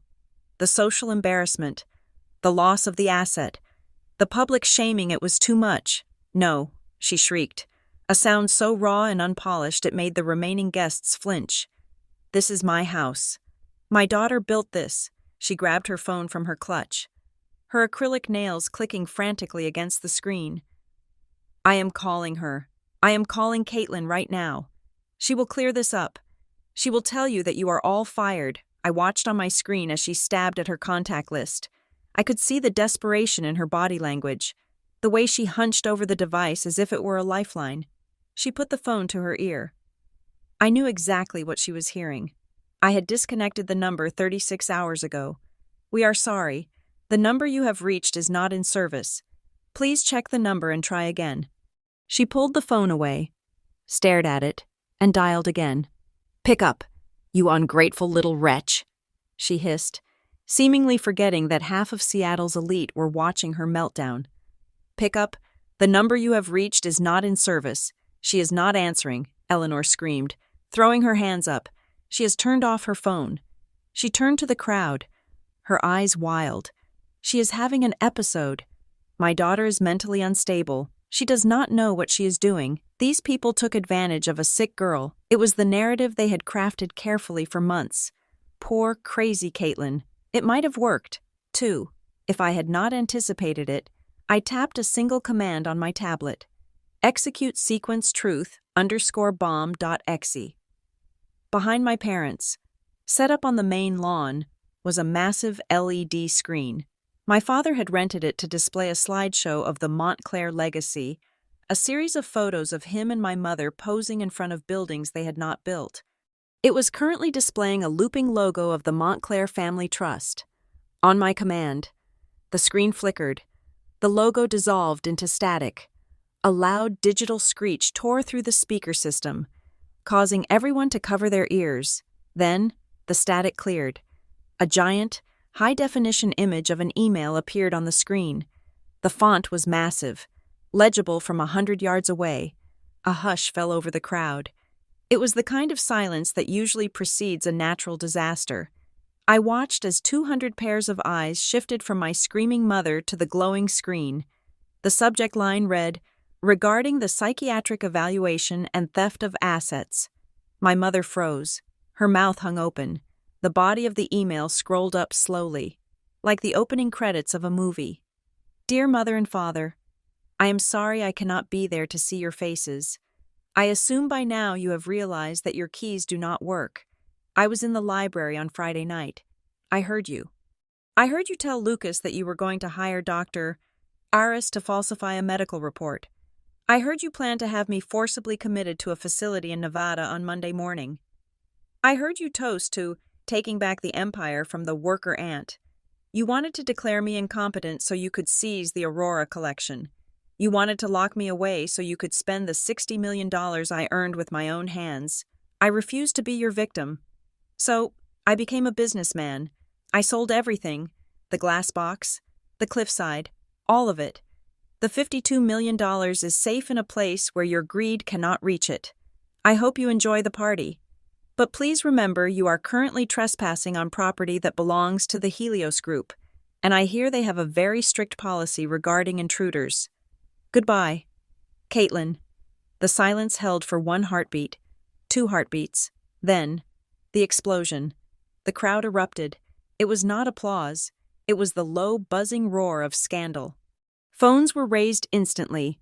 People were recording the screen, recording my parents, live streaming the downfall of the Montclair family to the world. "Did you read that? She tried to commit her own daughter to steal the money. I heard they were broke. I heard Robert leveraged the company. My God, they are monsters." The whispers were like daggers. I saw the faces of women who had played bridge with my mother for 20 years twisting in disgust. I saw the men who had done business with my father shaking their heads and walking away. Robert stood paralyzed. The screen looming behind him was broadcasting his sins in 40-foot letters. He looked small. He looked naked. Eleanor was shaking her head violently. No, that is a lie. She hacked the screen. She is lying, but nobody was listening to her anymore. The evidence was too specific. The detail about Dr. Aris, a name presumably known in their circles as a doctor for hire, was the nail in the coffin. Commander Vance decided he had seen enough. "Secure the perimeter." He barked into his radio. "Clear the grounds. Now." The security team moved in. They were not gentle. This was not a social club. This was an eviction. I watched a guard walk up to the buffet table. He grabbed the corners of the white linen tablecloth and yanked. Trays of shrimp cocktail, silver platters of beef Wellington, and towers of macarons crashed onto the gravel. The sound of shattering crystal was music to my ears. Another guard unplugged the string quartet's amplifiers mid-note. "Move," the guard ordered the cellist, "or we confiscate the equipment." The guests did not need to be told twice. They fled. It was a rout. They scrambled for their cars, desperate to disassociate themselves from the toxicity of the Montclair name. My father watched the destruction of his party with eyes that burned with madness. He saw a guard knock over a vase of lilies, Eleanor's precious lilies. "Stop it!" Robert screamed. He lunged. It was a foolish, desperate move. An old man throwing a punch at a paramilitary contractor. Robert swung his fist at the nearest guard. The guard sidestepped easily. He grabbed my father's arm, twisted it behind his back, and slammed him face first onto the hood of the Bentley. The sound of the impact was a dull thud that made my mother scream. "You are under arrest," the sheriff shouted, finally stepping in as the situation escalated to violence. "Robert Montclair, you are under arrest for trespassing, destruction of private property, and assault." I watched the sheriff pull out his handcuffs. They glinted silver in the sunlight. Click, click. My father, the man who believed he was a king, was now handcuffed like a common criminal on the driveway of a house he had tried to steal. "Get your hands off me," Robert bellowed, spit flying from his mouth. "Do you know who I am? I will ruin you. I will have your badge." "You have the right to remain silent," the sheriff recited. Pushing my father toward the cruiser, I suggest you use it." Eleanor stood alone in the ruins of the party. The food was on the ground. Her husband was in cuffs. The guests were gone. The screen was still broadcasting my letter. She looked around, her eyes searching for a sympathetic face. She saw the chairwoman of the charity board walking briskly toward her car. Margaret Eleanor cried out. Stumbling forward, "Margaret, please, you know us. You know this is a mistake." Margaret stopped. She turned and looked at my mother with an expression of pure ice. "I do not know you." "Eleanor," the woman said, "I thought I did, but I do not know anyone who would lock up their own child for money. Do not call me." She slammed her car door. Eleanor swayed. She looked at the house, my masterpiece. The glass box, one last time. She looked at the closed gate. She looked at the handcuffs on her husband. Then, she did the only thing she had left in her arsenal. She raised a hand to her forehead, let out a soft moan, and crumpled to the ground in a dead faint. It was a graceful fall, practiced. She managed to land on a patch of grass rather than the gravel. Nobody rushed to help her. The Helios guards just looked at her. Commander Vance spoke into his radio. "We have a medical situation. Call an ambulance. Non-emergency transport." He did not even bend down to check her pulse. He knew a performance when he saw one. I sat back in my chair in Malta. The adrenaline that had been coursing through my veins began to ebb, leaving behind a profound sense of peace. I watched the sheriff shove my father into the back of the patrol car.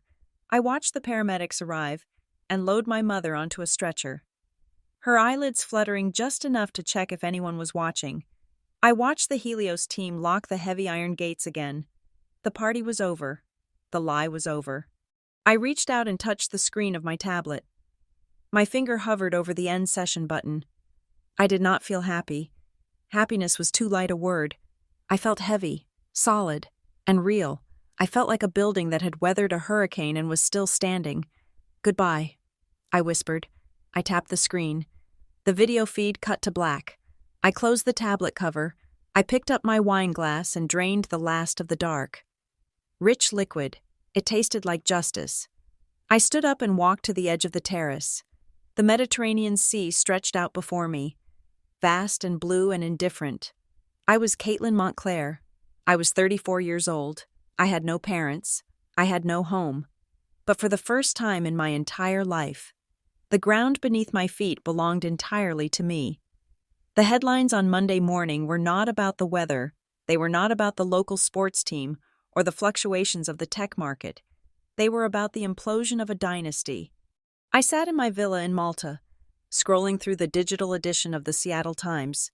The front page photo was a masterpiece of photojournalism. It captured the exact moment the sheriff shoved my father's head down to guide him into the back of the patrol car. His face was a mask of contorted rage, his hair wild, his expensive linen suit crumpled. The headline read, "Society Standoff Montclair Patriarch, Arrested for Trespassing at Daughter's Former Estate." But the real story was not what happened on Sunday. The real story was what happened on Monday. When the markets opened, I had always assumed my parents were greedy. I thought they wanted my $60 million portfolio simply because they were dragons who wanted to hoard more gold. But as I read the financial reports that began trickling in by mid-morning, I realized I had been wrong. They were not just greedy, they were desperate. It turned out that the Montclair empire was a hollow shell. My father had leveraged Montclair Holdings to the hilt. He had taken out massive, high-interest bridge loans to cover bad investments in overseas mining and a failed luxury condo project in downtown Seattle. He had bet everything on a turnaround that never came. The loans were due next month. That was why the timeline for my conservatorship had been so aggressive. That was why they needed the emergency order on Monday. They did not just want the Aurora collection to expand their wealth. They needed my assets to act as collateral to refinance their debt. They needed my liquid equity to plug the $20 million hole in their sinking ship. They were literally banking on stealing my life to save their own. But when the news broke that Robert Montclair had been arrested for criminal trespassing, and more importantly, that he had no claim to the Helios properties, the house of cards collapsed. At 9:30 in the morning, The creditors panicked. They saw the video of the arrest. They saw my public letter exposing the fraud. They realized there was no collateral coming. They called in the loans. I watched the stock ticker for Montclair Holdings. It was a bloodbath. At the opening bell, it was trading at $42 a share. By 10 o'clock, it was down to 18. By noon, trading was halted by the exchange due to volatility. My parents were not just embarrassed, they were insolvent. And then came the rats. Lucas, the family attorney, was the first to jump ship. I had anticipated this. Before I left the country, I had sent a secure package to the Washington State Bar Association. It contained a copy of the audio recording from the library, where Lucas was heard explicitly advising my parents on how to falsify medical records and commit perjury to obtain a conservatorship. I knew Lucas. He was a creature of self-preservation. When the Bar Association contacted him on Monday morning with notice of an immediate ethics investigation, he did not try to defend my parents. He tried to save himself. According to the legal blogs I was reading, Lucas walked into the district attorney's office at 1 o'clock in the afternoon. He offered full cooperation in exchange for immunity. He handed over emails, text messages, and draft documents that proved the entire conservatorship plan was a premeditated conspiracy to commit fraud. He painted my parents as the masterminds and himself as the reluctant pawn. It was a lie. Of course, he was just as dirty as they were, but it sealed their fate. At 2 o'clock in the afternoon, my attorney, Marcus, filed a civil lawsuit in the King County Superior Court, Caitlin Montclair versus Robert and Eleanor Montclair. The causes of action were clear: conspiracy to kidnap, attempted constructive fraud, and intentional infliction of emotional distress. We attached the library recording as Exhibit A, but the real kill shot was the ex parte motion for an asset freeze, because my parents were now facing credible criminal allegations of fraud and kidnapping. Marcus argued that they were a flight risk and that they might attempt to liquidate remaining assets to flee the jurisdiction. The judge, who had probably seen the viral video of my mother screaming on the lawn, agreed. At 3 o'clock, the court issued a temporary restraining order freezing all personal and business accounts belonging to Robert and Eleanor Montclair. I imagined the scene: my mother, recovering from her fake faint in a hospital room, trying to order a smoothie from the cafeteria. She would hand over her black card. The cashier would swipe it. Declined. She would try her platinum debit card. Declined. She would scream at the cashier, demanding to speak to a manager, not realizing that she was no longer a VIP. She was just a woman with a maxed-out credit limit and a froze bank account. The dominoes continued to fall with satisfying precision. On Tuesday, the bank that held the mortgage on the main family estate, the house with the secret passage where I had hidden, initiated foreclosure proceedings. My parents had defaulted on that mortgage 3 months ago, but the bank had held off because of their social standing, now that Robert was a pariah. The bank showed no mercy. They were given 30 days to vacate. To pay for their criminal defense attorneys because Lucas had abandoned them, they had to liquidate everything that wasn't frozen by the court order or attached by the bank. I saw the listings pop up on luxury consignment websites: my mother's jewelry, the Birkin bags, the art collection. They were selling them for pennies on the dollar, desperate for cash to pay retainers. It was a fire sale, but unlike mine, it was not strategic. It was a panic sale. The Mercedes, the Porsche. Even the grand piano in the living room. Everything was tagged and sold to strangers who haggled over the price while my mother wept in the background. And where were their friends? Where were the people who had drunk their wine and eaten their food for 20 years? They vanished. The governor released a statement saying he was shocked and appalled by the allegations and claimed he had only attended the party out of a sense of community obligation. The charity board voted unanimously to remove Eleanor from her position as chairwoman, citing the moral turpitude clause in the bylaws. My parents became radioactive. No one answered their calls. No one offered to help. They were isolated in their crumbling mansion, surrounded by packing boxes, watching the news anchors dissect their downfall. The stress was too much for a man who had lived his entire life believing he was untouchable. On Wednesday afternoon, I received an encrypted message from Marcus. Robert collapsed during a meeting with his criminal defense team. Massive spike in blood pressure, mild stroke. He is alive, but there is partial paralysis on the left side. I stared at the message. I waited to feel guilt. I waited for the instinct of a daughter to kick in, the urge to fly to his bedside, but I felt nothing. I remembered the library.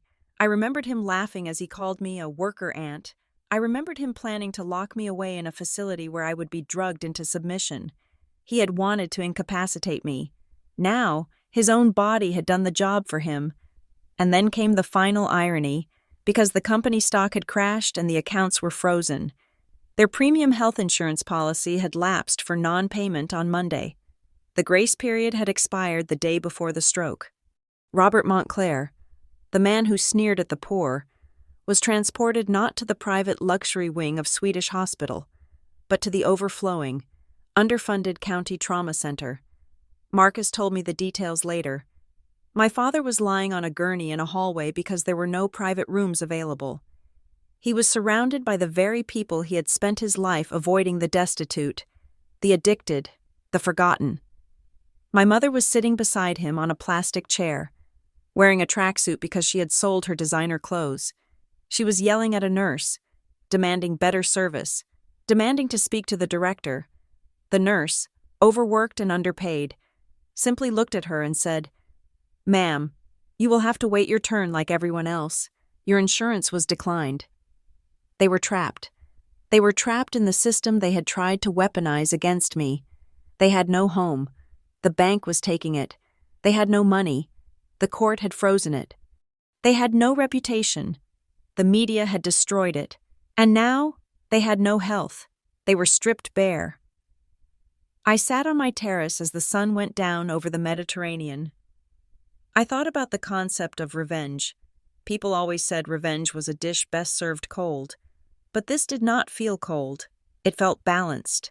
It felt like an equation that had finally been solved. They had tried to make me nothing. They had tried to turn me into a ward of the state, a helpless invalid dependent on their generosity. Instead, they had become the invalids. They were the ones who would need state aid. They were the ones who would need a public defender.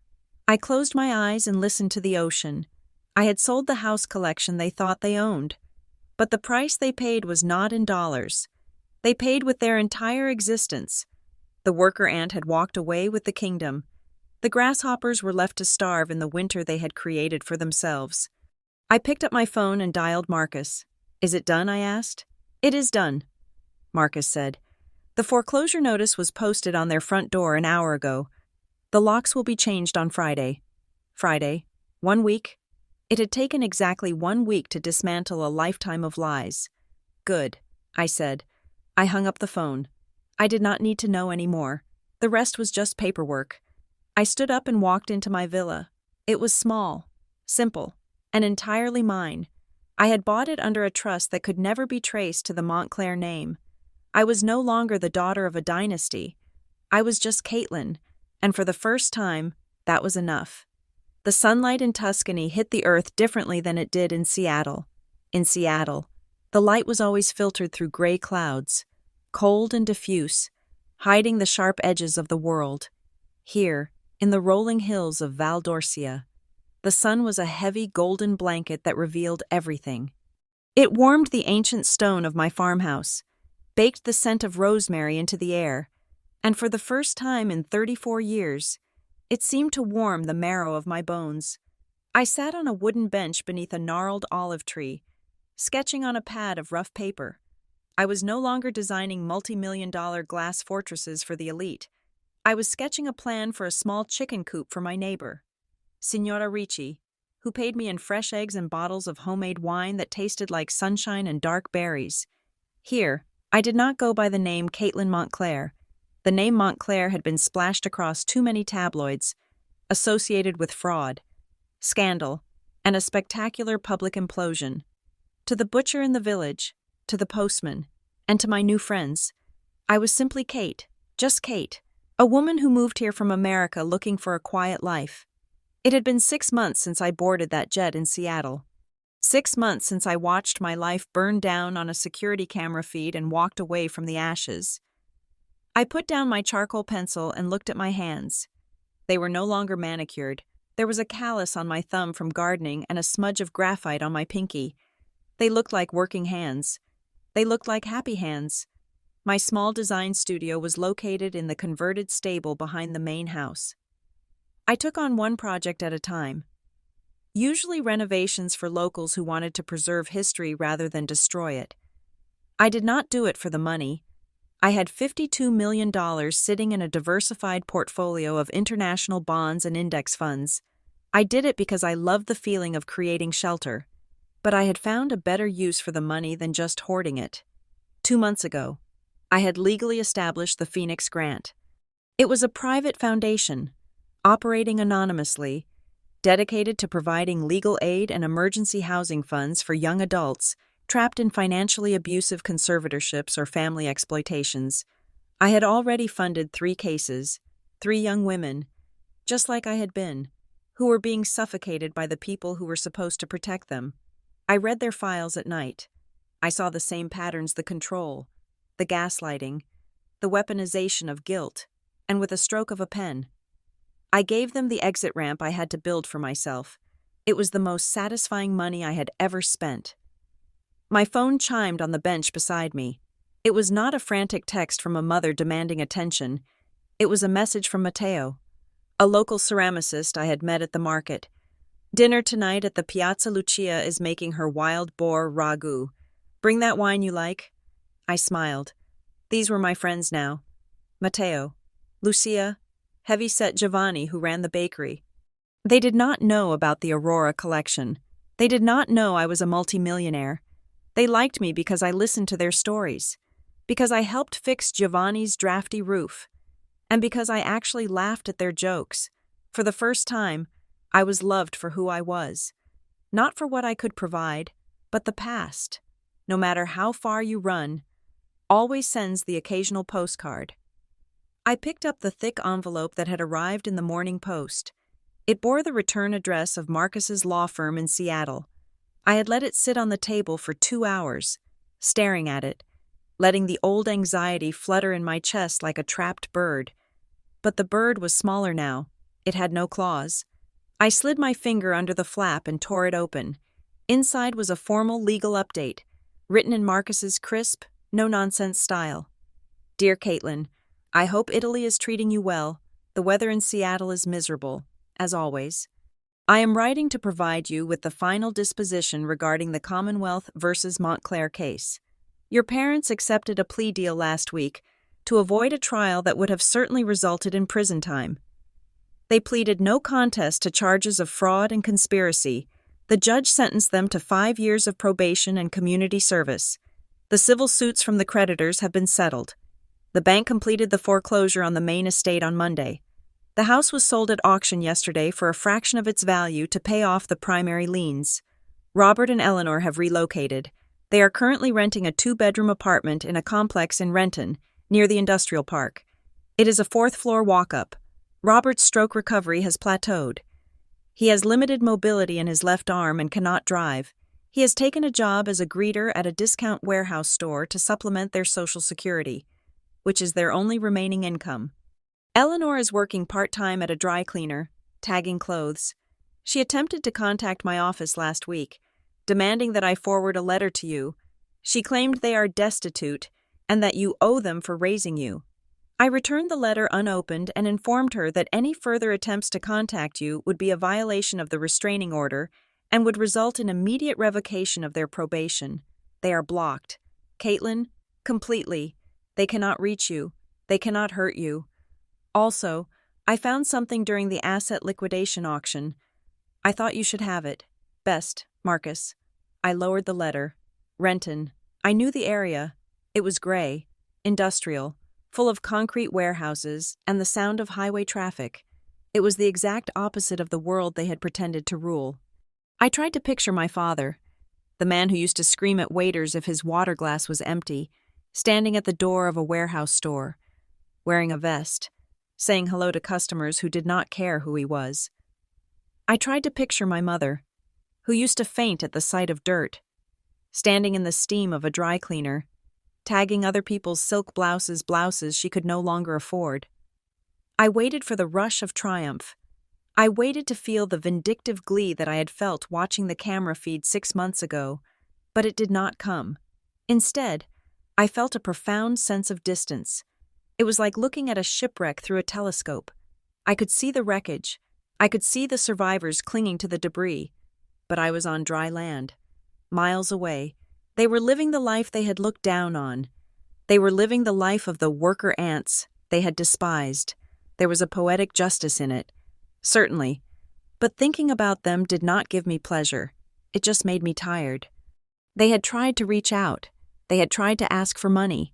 Even now, after everything, they still believed I owed them. They still believed that my purpose on this earth was to service their needs. They would never change.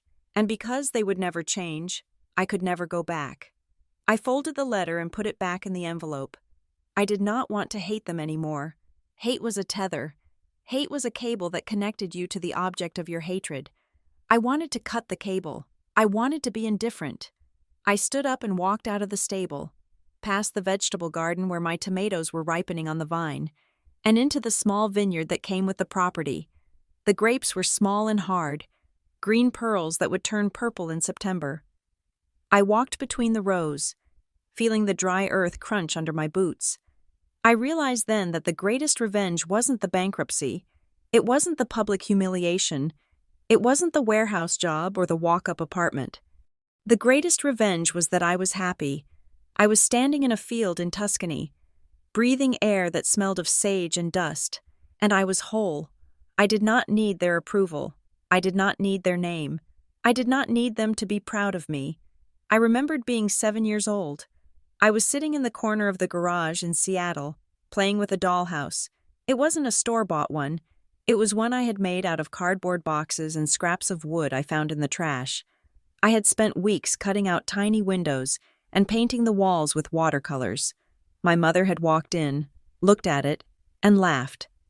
"Throw that trash away, Caitlin," she had said. "It looks cluttered," I had cried. But I threw it away. But I never stopped building. I built in my mind. I built safe spaces where she couldn't see them, and now I looked at my stone farmhouse with its terracotta roof and the ivy climbing the walls. I had finally built the dollhouse she couldn't throw away. I had built a world where I was safe. I walked back to the bench where I had left the package from Marcus. There was a small box inside the padded envelope. I sat down and opened it. Resting on a bed of black velvet was a watch. It was an old Patek Philippe, the leather strap worn and cracked, the gold casing scratched from years of use. My breath hitched in my throat. It was my grandfather's watch, my father's father. He was the only Montclair who had ever been kind to me. He used to let me sit on his knee and listen to the ticking. He used to tell me that time was the only thing you couldn't buy, so you had to spend it wisely. My father had sold this watch 5 years ago to pay for a vacation to the Maldives. He had lied to me and said it was lost. He knew how much I loved it, and he sold it anyway because he needed a tan. Marcus must have tracked it down. He must have used his own money to buy it back from whatever pawn shop or collector had it. I lifted the watch out of the box. It felt warm in my hand. I wound the small dial on the side. Tick, tick, tick. The sound was a heartbeat from the past, the good part of the past. The part that was about love, not transaction. I unbuckled the cheap plastic watch I'd been wearing and strapped the Patek Philippe onto my wrist. It was loose, but it felt right. It felt like an anchor. My phone rang again. This time, it was an international number, a Swiss area code. I knew who it was. I picked it up. "Hello, Miss Montclair." The voice was smooth, efficient. "This is Stefan from the Helios Group Executive Office in Zurich. Mr. Silas asked me to reach out to you." I leaned back against the warm stone wall of my house. "Hello, Stefan. Mr. Silas has been reviewing the performance of the Aurora properties." Stefan continued. "The returns are exceeding our projections. He is very impressed with the underlying architectural efficiency. I am glad to hear it." I said. Stefan cleared his throat. "The group is planning a new development in the Algarve region of Portugal. 20 luxury units. We are looking for a lead consultant. Someone with your Specific vision. Mister, Silas authorized me to offer you a very generous retainer. We would give you full creative control.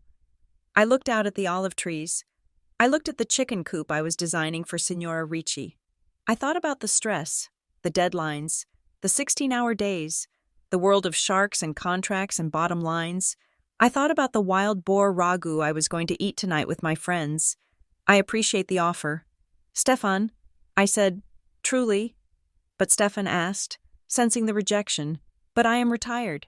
I said, Miss Montclair, you are 34 years old. I know. I said, smiling at the sun. And I have a lot of living to catch up on. I am not building for profit anymore. I am building for me. There was a pause on the line. I understand, Stefan said, and for a moment, he sounded almost envious. If you change your mind. I won't, I said. Goodbye. Stefan. I hung up the phone. I sat there for a long time, listening to the crickets starting to sing in the tall grass. The sun began to dip below the hills, painting the sky in shades of violet and orange colors that no architect could ever replicate. I checked the time on my grandfather's watch. It was 6 o'clock. Time to go. I gathered my sketchbook and my charcoal pencils. I picked up the bottle of wine. I walked down the gravel path toward the village. Leaving the phone on the bench, I didn't need it. I knew exactly where I was going. And for the first time in my life, I wasn't running away from anything. I was walking toward dinner. The rain in Seattle had not changed. It was still the same relentless gray drizzle that I remembered from my childhood. A wet blanket that seemed to muffle the entire world, but I had changed. I was sitting in the driver's seat of a black rental SUV with tinted windows, parked across the street from a drab, beige apartment complex in Renton. The engine was idling, the heater humming softly against the chill of the Pacific Northwest autumn. It had been exactly 1 year since the party, 1 year since the gates locked, 1 year since the email went up on the big screen. I had returned to the United States on a different passport, under a different name, for a single day. I told myself it was for business to sign some final documents with Marcus regarding the charitable trust, but deep down, I knew there was one loose thread I needed to cut. I looked through the rain-streaked window at the apartment building. It was a 4-story walk-up with peeling paint and balconies cluttered with rusted bicycles and plastic chairs. It was the kind of place people lived when they had run out of options. On the second-floor balcony, a sliding glass door opened. A woman stepped out. She was wearing a shapeless gray cardigan and sweatpants. Her hair, once dyed a fierce and expensive blonde, was now growing out into a dull, streaky gray. She was holding a plastic laundry basket. It was Eleanor, my mother. I watched as she began to hang wet clothes on a drying rack. I remembered how she used to scream if the maid folded her silk sheets the wrong way. I remembered how she used to claim that doing laundry ruined the texture of her hands. Now, her hands were red and raw as she snapped a wet shirt and draped it over the metal bar. She looked tired. Not the dramatic, performative exhaustion she used to feign to get out of social obligations, but a deep, bone-weary fatigue. She looked like a woman who had spent the last 12 months realizing that the world did not owe her a living. Then, the door opened again. A wheelchair rolled out, pushed by my mother's hip as she wrestled with the laundry. My father sat in the chair. He was wrapped in a blanket, staring out at the parking lot, at the rows of dumpsters and the highway beyond. The stroke had left him diminished. He sat with a slight list to the left, his once imposing frame shrunken inside a sweatshirt that was 2 sizes too big. Robert Montclair, the man who had called himself a king, the man who had toasted to his own empire while plotting to imprison his daughter. He looked like a ghost haunting his own life. I gripped the steering wheel. I waited for the anger to rise. I waited for the urge to roll down the window and scream at them, to tell them that I had won, to throw a stack of money on the wet pavement just to watch them scramble for it. But the anger did not come. Neither did the pity. I felt absolutely nothing. It was a strange, hollow sensation, like touching a scar that had long since healed.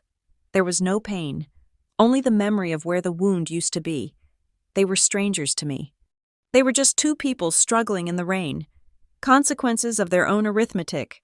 They had subtracted love and added greed, and this was the sum. I put the car in gear. I did not look back. I did not honk. I simply pulled away from the curb and merged into the traffic, leaving them to their laundry and their silence. The ultimate revenge was not cruelty, it was indifference.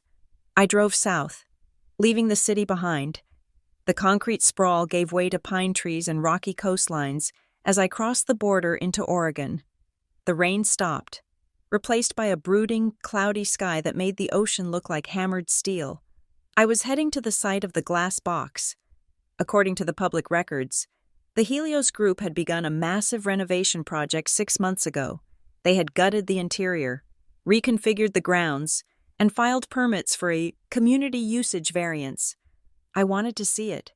I needed to see what had become of my masterpiece. I turned onto the familiar winding road that led up the cliff. The heavy iron gates, the ones my father had drilled through, were gone. In their place was a wide, welcoming entrance made of local timber and stone. There was no keypad. There were no guards. I drove up the driveway. The landscaping had changed. The manicured, fragile lilies my mother loved were gone, replaced by robust, native wildflowers and tall grasses that danced in the wind. It looked wilder. It looked freer. I parked the car and walked toward the building. The structure was still there, the soaring glass walls. The steel beams, but the soul of the place had shifted. It was no longer a fortress of solitude. Through the glass walls, I could see movement. I saw easels set up in the main living area. I saw children wearing smocks covered in paint. I saw a group of teenagers sitting in a circle on the floor where my father's dining table used to be, playing acoustic guitars. It was loud. It was messy. It was alive. I walked to the front entrance. A bronze plaque was mounted on a piece of driftwood by the door. The Montclair Center for the Arts, dedicated to the free children, that they may build their own worlds.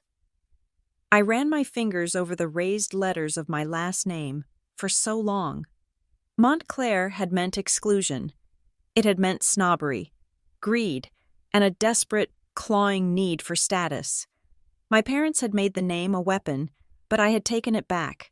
I had scrubbed it clean. I pushed open the door and walked inside. The smell of turpentine and oil paint hit me a scent of creation. A young woman with paint in her hair looked up from a desk. "Welcome," she said brightly. "Are you here for the open studio tour?" I smiled. "Just looking," I said. I walked through the rooms. The master bedroom, the cantilevered space where I had once slept alone and worried about money, was now a digital media lab. Kids were editing videos on computers. The wine cellar had been converted into a pottery kiln. I walked out onto the terrace, the spot where my father had stood with his microphone and lied to the governor. A man was standing there, looking out at the ocean. He turned as I approached. It was Marcus. He looked older, perhaps a bit more tired, but his eyes were twinkling. "You came," he said. "I had to see it." I replied. He gestured to the building behind us. "It is running at full capacity. We have scholarship students from 3 counties. The endowment you set up will keep this place running for 50 years. Caitlin." I nodded, leaning against the railing. Marcus looked at me closely. "You know," he said softly, "there is still one thing people do not understand. The press, the real estate blogs. They are still trying to figure out who is behind the Helios Group. They think it is a Saudi prince or a tech billionaire. Let them guess," I said. Marcus laughed. "It was the greatest legal magic trick I have ever seen. Caitlin, and I have seen them all." He was right. It was a magic trick, but it was also the only way to survive. I turned to look at the building, at the Helios property. The twist wasn't that I found a buyer in 48 hours. The twist wasn't that I found a stranger with $52 million cash. The twist was that there was never a stranger. I am the Helios Group. 10 years ago, when I started making real money, I didn't just study architecture. I studied corporate law. I studied asset protection. I knew, deep down, that a day might come when I would need to protect myself from my own family. So I created a dormant shell company in Zurich. I named it Helios after the sun. The only thing that cannot be touched. I built a credit rating for it. I layered it behind 3 other holding companies in the Cayman Islands and Singapore. When I called Marcus that night at 2 in the morning, I didn't tell him to find a buyer. I told him to activate the sleeper protocol. I sold the houses to myself. The $52 million. That was my money. I moved it from my personal accounts, liquidating bonds and stocks, and wired it to the Helios account, which then wired it back to me as the purchase price. It was a wash sale. I paid taxes on it. Of course, a hefty sum to the IRS to make it all legal, but every penny that left my left pocket ended up in my right pocket, minus the government's cut. Why? Because of the conservatorship. My parents could take control of Caitlin Montclair. They could take control of a natural person. They could argue that a human being was incompetent, but they could not take control of a Swiss corporation by selling the assets to Helios. I changed the legal status of the property. The houses were no longer personal property subject to family law or probate court. They were corporate assets owned by a foreign entity. Even if my parents had succeeded in locking me up, even if they had gotten that signature on Monday morning, they would have opened the vault and found it empty. Caitlin Montclair owned nothing. She was destitute on paper. The Helios Group owned everything, and I owned the Helios Group, protected by layers of corporate anonymity that no family court judge in Washington state had the jurisdiction to pierce. I had not run away from the fight. I had simply moved the battlefield to a place where they could not breathe. I looked at Marcus. Did they ever suspect? I asked. Never. Marcus said, "Your father went to his grave well, to his wheelchair, believing he was outsmarted by a global conglomerate.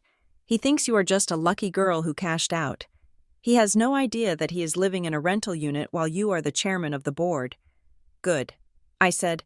I looked back at the kids painting in the main hall. If I had kept the houses as Caitlin, they would have always been tainted. They would have been the places where my parents tried to trap me.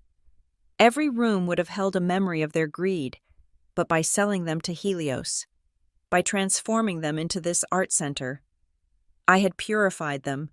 I had washed the slate clean, and the money, the $52 million that was now sitting in my charitable trust, it was doing more good than a luxury villa ever could.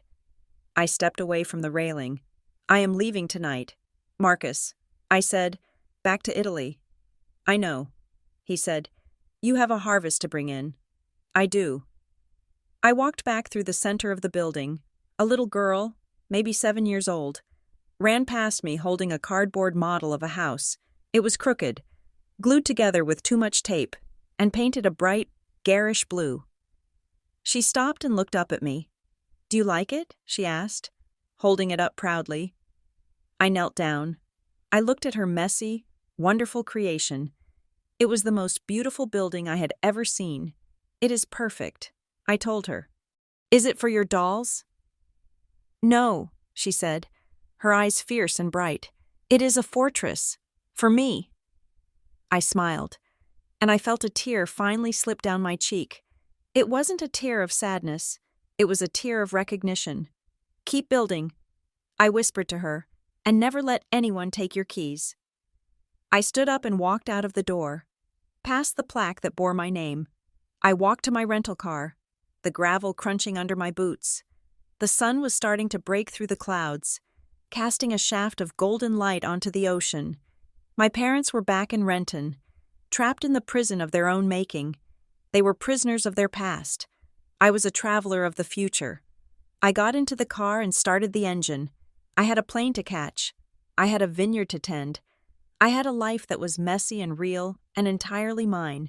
They thought I sold the houses to run away. Mistake. I sold the houses to buy back my own life, and it was the best deal I ever made. Thank you so much for listening to this story. I hope Caitlin's journey reminded you that your worth is something you build yourself, not something others can take away. I would love to know where you are tuning in from today. Are you listening from a busy city like Seattle, a quiet countryside like Tuscany, or somewhere in between? Please leave a comment below with your location, and let's see how far this story has traveled. If you enjoyed this video, please consider subscribing to the channel Family Revenge Stories. Hit that like button And smash the hype button to help this story reach more people who might need to hear it. Your support means the world to us. See you in the next video.